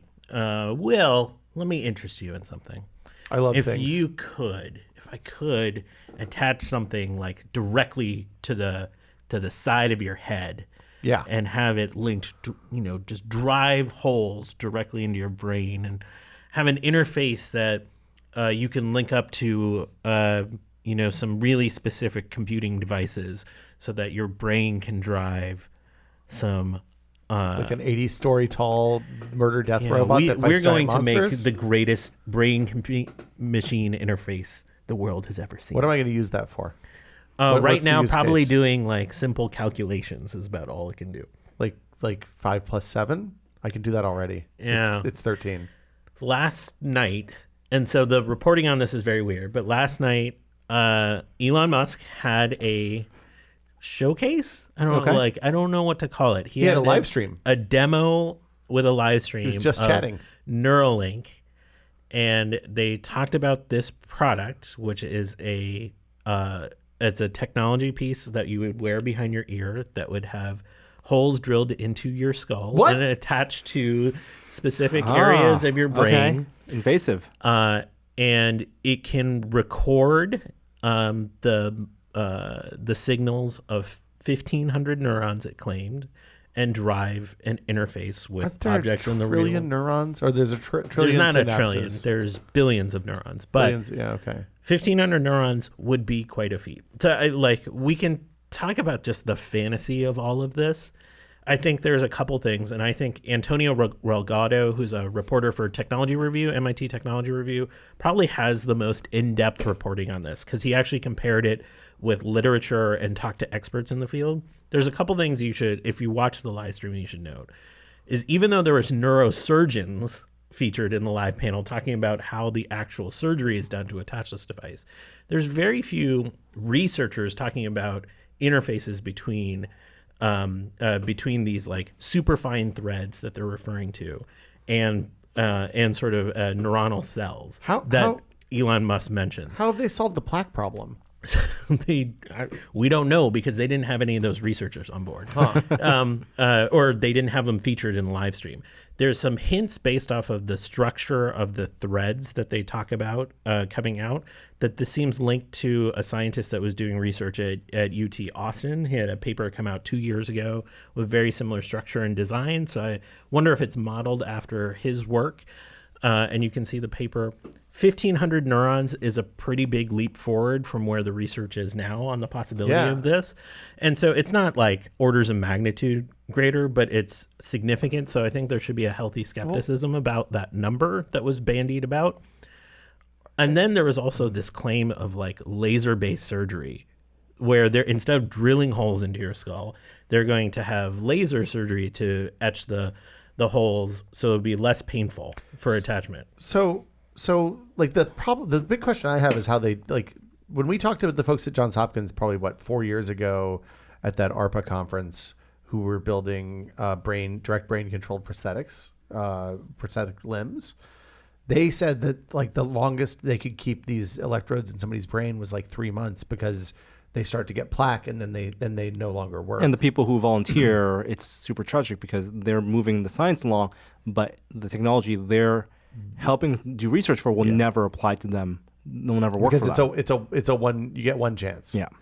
This was 4 years ago, which is an eternity probably in this world of research. But I watched a bit of the live stream, not the entire thing, because it seemed so kind of over the top and weird. Everything I saw was focused on the technology, like how they're going to drive these needles into blood vessels. Nothing about the interface itself. So there weren't really any scientists featured. They were all just talking about the technology. That's weird. I mean, and by the way, this hasn't been done in humans yet, but they have a mouse model where this has been attached to. I mean, look, mouse, brain, human, it's all the same. Mice are really smart, right? I feel like I'm traditionally an early adopter for things, but I feel like this is one of those ones you want maybe 15th, 20th generation. Like you want to find out if the charger is going to be bad on this before you have it directly wired into your brain. So, I mean, there's a bunch of fake stuff already out there.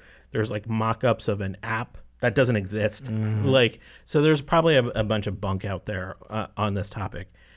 The place this is interesting is there's actually a lot of work being done on brain interfaces for people that have degenerative conditions because of the electrical stimulation that could potentially relieve them. So there are really specific cases where this is super interesting and having an interface. Like, you can imagine somebody with ALS having an interface that is much more native and even with a small number of neurons, maybe being able to mimic certain speech patterns.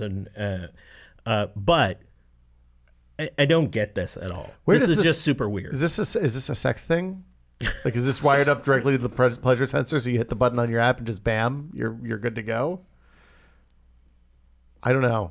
I feel like this is a weird thing to roll out this early with nothing to show. They have like $100 million in financing and 90 employees working on this. It doesn't seem like very much. Not enough. Yeah. I'm not questioning the science per se, but he didn't talk about any of it, so there's nothing to react to. So that's really what I'm saying, and I think the focus on the technology makes this really without context at this point. So you can't really evaluate what he's saying, and you're just going to get headlines because Elon Musk had a live stream about it. One of the things I love about Elon Musk is that he encapsulates the entirety of the Sergey Brin Flintstoneometer, which is the scale of all ideas from really good, using other people's web pages to rate the quality of a thing using links, to bad. Basically anything Fred Flintstone ever invented.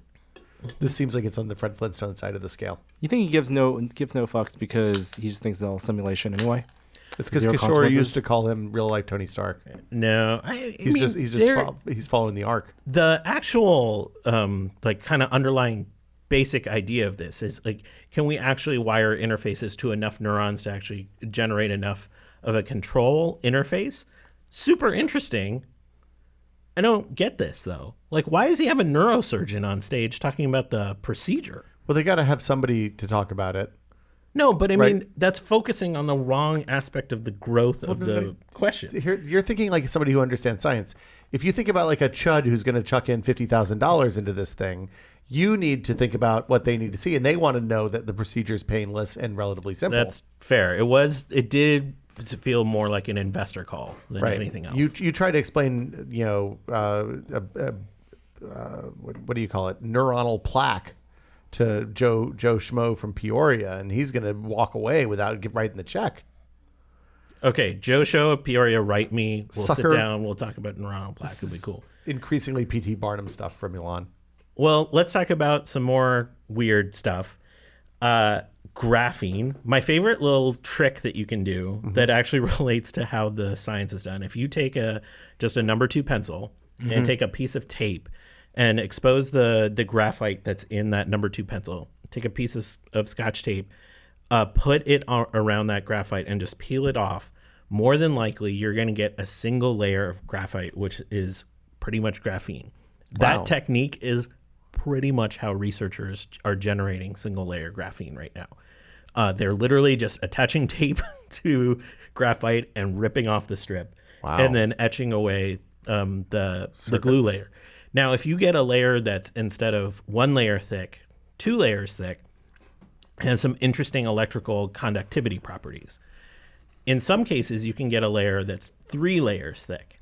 And when you get a tri-layer of graphene, you can surround it, and researchers came out with a paper this week where they surrounded it with this boron nitride to keep the layers stable and separated from each other. If you cool that down, and by cool it down, I mean to about like 1 to 2 degrees Kelvin, you get superconductivity in those layers. And it's something that normally doesn't conduct. Exactly. And you get electrons flowing without any resistance. And then they wired them up to actual transistor gates. Oh, wow. And so this is like one of those crazy leaps forward, because everyone's been looking for a structure like this that's stable to actually conduct this electricity. And they've been looking at this dual layer of graphene, partially because it's kind of becoming easy to actually construct these layers. And if you can actually get superconductivity from them, all of a sudden you can change just the nature of things. We're still talking about something that's at 2 Kelvin. We're not at room temperature superconductors, which is what's really needed to change, aspects of society. But I thought this was just a really cool project. Is this a computing thing? Like, is this a thing where you can build potentially chips that run with no heat generated because electron flow through the silicon substrates is what causes the heat to be generated? Not only that, you would have the ability to, because of the superconductivity, you'd have massively parallel systems too. So yeah, it could totally reshape computing. Mm-hmm. Okay, I mean that's a long way away, but that's it. Wonder materials. Graphene is sheets of carbon atoms aligned. Right. It's like the ball mashed flat. Yeah. Basically. If anyone's looking for a recommendation, there's a good book written by my friend Joe Meany, awesome name, who's a chemist, wrote a book on graphene that does a good deep dive into its applications and potential challenges. Cool. All right. VR time? Let's do it. The VR Minute. Virtual reality this week. Will, I want to get your take on this, because last week we had a kind of a long discussion about this Valve Index controller issue. What's the issue? No, I don't know if you've used... You have the Knuckles controllers. I have Knuckles, but I don't have final ones. My final ones haven't come yet. So, fully acknowledged, last week we talked about how a lot of people in the community have noticed that since reviews come out, that they've noticed that on the shipping versions of the Index controllers, the thumbstick will depress when it's in its center position, and will almost always depress when it's you push it forward and backward, but may not depress when it's at the far left and far right. Like the extremes of its throw, you can't click the stick. On left and right movement. Okay. Yeah, you can't click. Now the depression will still register. You just won't get the actual mechanical click, which is something what has Valve said? So it's something you do get on like the touch controllers on the Oculus side. And last week, we admit that we did not properly address like the scenarios which you would need to have depression. And it's games that we've played. Like for example, any shooter that uses free locomotion, depressing the thumbstick typically is a way to activate sprint. Yeah. In Rec Room, that's the case. In Onward and Pavlov, that's the case. And for games that where you're not using like head direction turning, where you need to be moving the thumbstick left and right and then depressing. Flipping, which is a lot of cases where you're aiming one direction and then you want to move in another direction as opposed to look turning, then you would need to do to use the stick use the stick to turn. It also seems like the stick is the primary place you rest your thumbs for most of the those games of yes. the Index games. So we came on in a couple. Jeremy's position. I don't want to do too much. I want to let him talk about this next week when he's back. But his position, as we talked about last week, was that it was a non-issue for him because in most of the scenarios he did not need that. And I think it does boil down to this controller having both the thumbstick and also the touchpad, and a lot of the backward compatibility is in the touchpad. It's the first Steam VR native controller that has the thumbstick. The Vive ones didn't have a thumbstick. Windows MR has thumbsticks. Right, but I'm talking about in terms of the Valve designed hardware. Yeah. You asked about the Valve response. I completely agree that the Valve response has been kind of insufficient, because I think that their response is that it's not really a bug. It's designed this way. They're not going to do a recall. I think some people who have asked for RMAs have had a chance to return theirs and get replacement ones out sent, and there have been people who've taken apart their sticks and so this doesn't affect all of them. It's kind of inconsistent. On mine, for example, the left index controller does click when I go to left and right. The right index controller, which is kind of the one I need for turning, does not click when you go far left and right. I played a bunch of like Pavlov this past week and really focused on like whether this affected my ability to sprint and get around in game. And yeah, it does, because I like using the thumbstick to sprint, and that is a game where I'm turning a lot. I think that it's an opportunity for Valve it would be hugely expensive, but I think they could have done a full RMA. And it would have sucked for this launch window, but I think that it would have been expensive, but I think that they have the resources to make it right. And I think it's a matter of whether they could have figured out internally what the mechanical problem is and what the cost would be. Manufacturing. Yeah.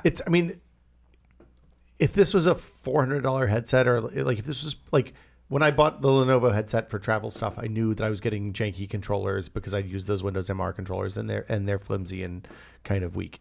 I bought the Lenovo headset for $250, I think.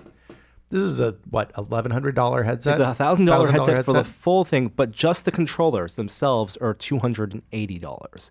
But it's still spectacularly and that's expensive. No, that's my point. At $280, which is more than you'd pay for a high-end flight stick, high-end. I understand there's components here that all the capacitive sensors. Yeah. It's expensive to manufacture, but I do think that even at the risk of the bad PR of having, of essentially calling this a defect, I think it was worth them optionally, maybe a voluntary recall for people who wanted to send theirs back to get them replaced. I feel like this is a product at that price point that you should feel good about. And the goal Valve should have is that everybody who buys this should feel like they're touching the future, and that those people are really excited about it. And if people are disappointed that the product isn't working as you would expect, the bigger issue is that, and I don't think this affects everyone. There are a lot of people who are like Jeremy who are totally happy with the functionality, who maybe in those games. And again, I think they've released an update where you can, because the actual the depression still registers, you can associate it with you can associate it with a haptic feedback. So you can as opposed to getting the click, you can get so you can make it bump the controllers when you can make it vibrate or something, right? To get you that feedback. But I think the inconsistency of some of these controllers having the click and some not, I think puts them in the bad position where it really is a manufacturing. That seems like a manufacturing defect that should be rectified. If the spec was the controls only click when you're centered, then that's one thing. People build games based on you being able to click with the sticks all the way at the extremes on the left or right. They should make this right. And I think that's pretty clear. And it's because some of those do click and some that's it. Yeah. And I think the other thing, and then that's why I wanted to get your opinion, and I'd love for you to check with your, I don't know if you'll be able to talk about it, but the earlier Knuckles prototypes, if that was something that was, I'll take a look and see, a part of the earlier Knuckles prototypes as well, because that's something that has been in the hands of thousands of people. So most of the earlier prototypes, the things that flipped a new switch was some manufacturing design change. So like they would stop working after 6 months of use or something like that, and that's when they would spin a new version up to solve those problems. Yeah, I mean they kind of did early access for those controllers. If you look at how they evolved over from the time I brought the first pair in for you guys to look at up to the final release, like that design has changed dramatically, both presumably to make it easier to manufacture, but also to make it more robust. Yeah. That's disappointing. That's a bummer. I mean, otherwise, the headset has been fantastic so far. And one of the things, playing a lot of Pavlov over the past week, like on the index, the extra field of view and the clarity of the screen, I think gives you a competitive advantage. Are you? I mean, you have traditionally been sensitive to motion sickness in VR. Mm-hmm. Are you? I've seen reports of people saying it's much less noticeable. With much the less noticeable. 144 hertz. Yeah. That's the thing that's most interesting to me of the whole thing. Yeah. That's an argument in favor of. I want to. Can I bring Gina over sometime and put her in your headset? Totally. Because she gets sick almost immediately, and she's better with the Pro. Yeah. But I'd be curious how she does in the Insight. Oh, I mean, the trade-offs with the LCD and having the full subpixels, I think it's the clarity of image is just it's really good, much better than OLED, in my opinion. Even though you get the reduced contrast and black levels. In terms of content, Tetris Effect, which is previously exclusive to PSVR, is going to make its way next week on PC VR. Now, this is interesting because it's one of the first releases that's going to be on the Epic Store. It's not going to be in the Steam store. So is it an Oculus API or is it a Steam API? It's going to be, I think, the Steam. I think it's going to allow you to buy it in Steam store and run on both. So it's just like you have to run. If you want to play it only on Oculus Store? I mean, only on Epic Store? Only on the Epic Store. But they're going to use the Steam APIs. But I think they must use the same APIs. So you can do that. So you can still run it in Steam, or run it with your Steam VR headset, or run it with your Oculus headset. Yeah. That's a lot. Okay. And it could be because Epic paid for it. It could be because they like the rev share more. I am still really holding out for this to be released on Quest because I think that would be a perfect That's a hard port, I bet. No, I don't think it's a hard port. There's Tetris Effect? Those particle effects? There's 3D stuff happening in the background there, and there's a crazy number of lights. Oh, I think it's a game that the lights are the problem. That would look really good and play really well on Quest on your couch without having to be tethered to a computer. I want to hold on, but don't you play that with a gamepad? Yes, you can Bluetooth. I guess that's true. And also, there's parity on the touch controllers anyway. No, there's not. There's no D-pad. You need a D-pad for Tetris, Norm. Tetris is if you use a stick to play Tetris, you're a nub. Okay, it's gonna go badly. That's true. This is true. Yeah, this is true. Use that touchpad on the Insight controllers. Yeah, and on the X controllers. Yeah, you need a gamepad. Yes, that's the you solution. can Bluetooth the gamepad in and get that. There's also rumors that Facebook is not only are they investing in games that we've seen announced, but they're also potentially buying the right to get exclusives for existing franchises to turn into VR games, including Splinter Cell and Assassin's Creed. That sounds awesome. That's a good. It makes sense to take these big franchises that are, in Assassin's Creed's point, billion-dollar franchises. You think brand recognition helps here? I do. I think I'm much more likely to look at an Insomniac developed game with a brand that I recognize versus something that they made up just for this and say, oh yeah, I should play I like Assassin's Creed. I like stabbing people. I like sneaking around. I know what that game is. I think that matters. I think it sets a level of expectation for sure. If they're going to keep charging $50 for games, I would expect them to have franchises that I recommend. If they're going to do a Splinter Cell game, it needs to feel like the type of, and it's harder to make a Splinter Cell game for VR than it is to make a Splinter Cell game, I think, for console or PC. Agreed. Well, we know what a Splinter Cell game for those platforms is.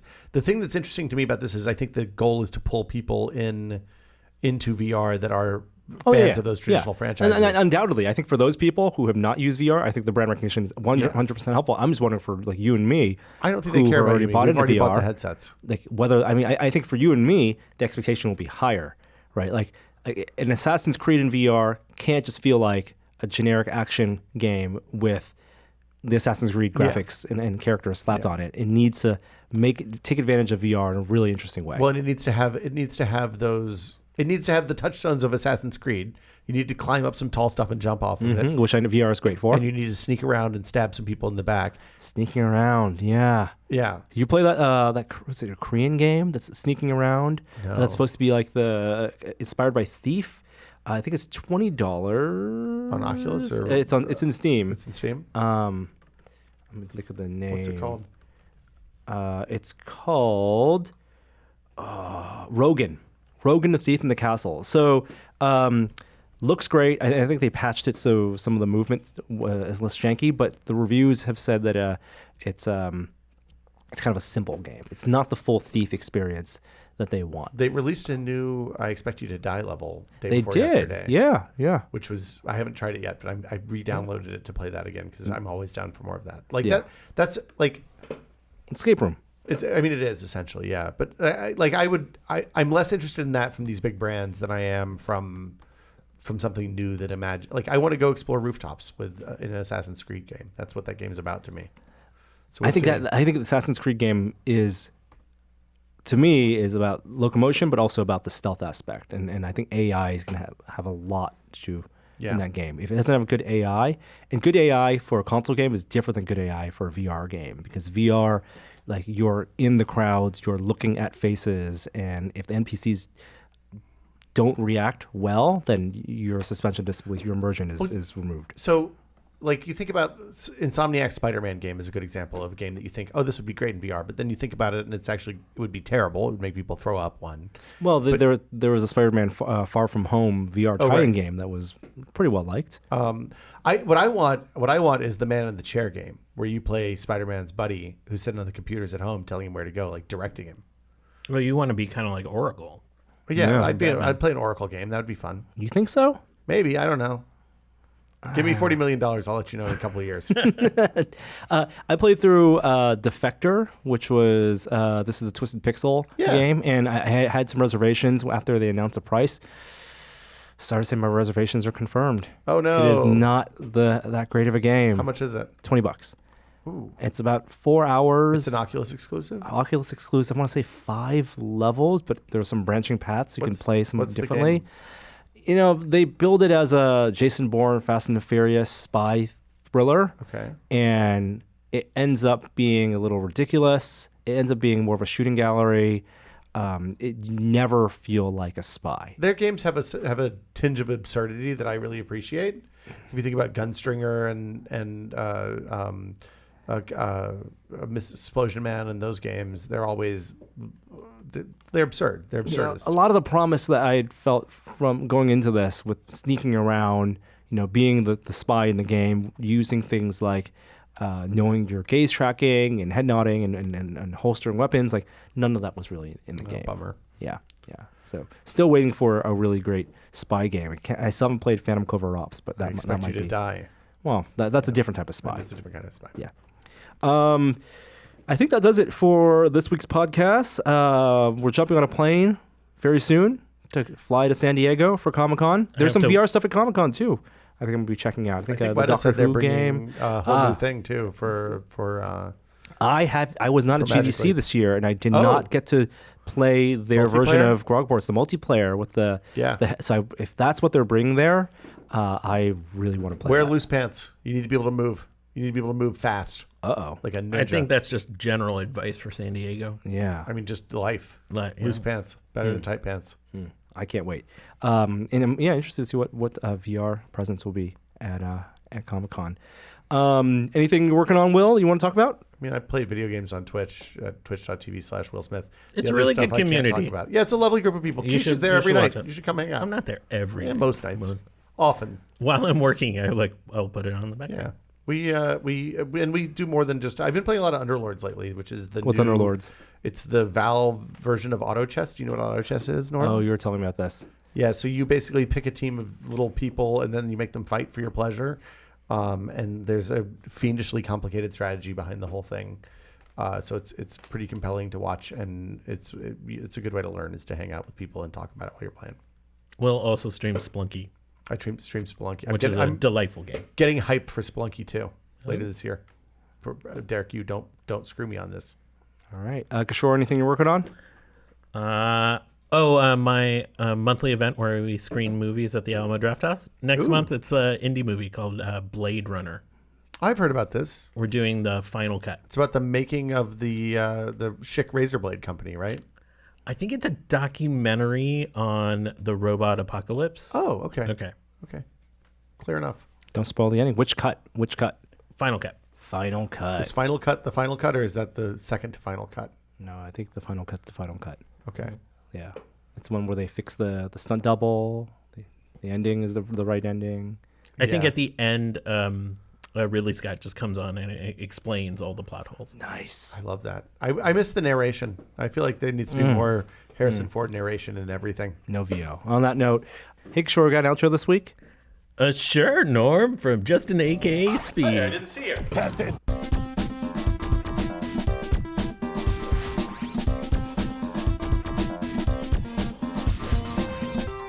Have you ever seen a Andy Rooney before? Andy Rooney. Yeah, from 60 Minutes. He used to do a bit like this. He did that thing? Yeah, he used to complain about stuff Really? that he didn't understand. He was flummoxed by the modern world.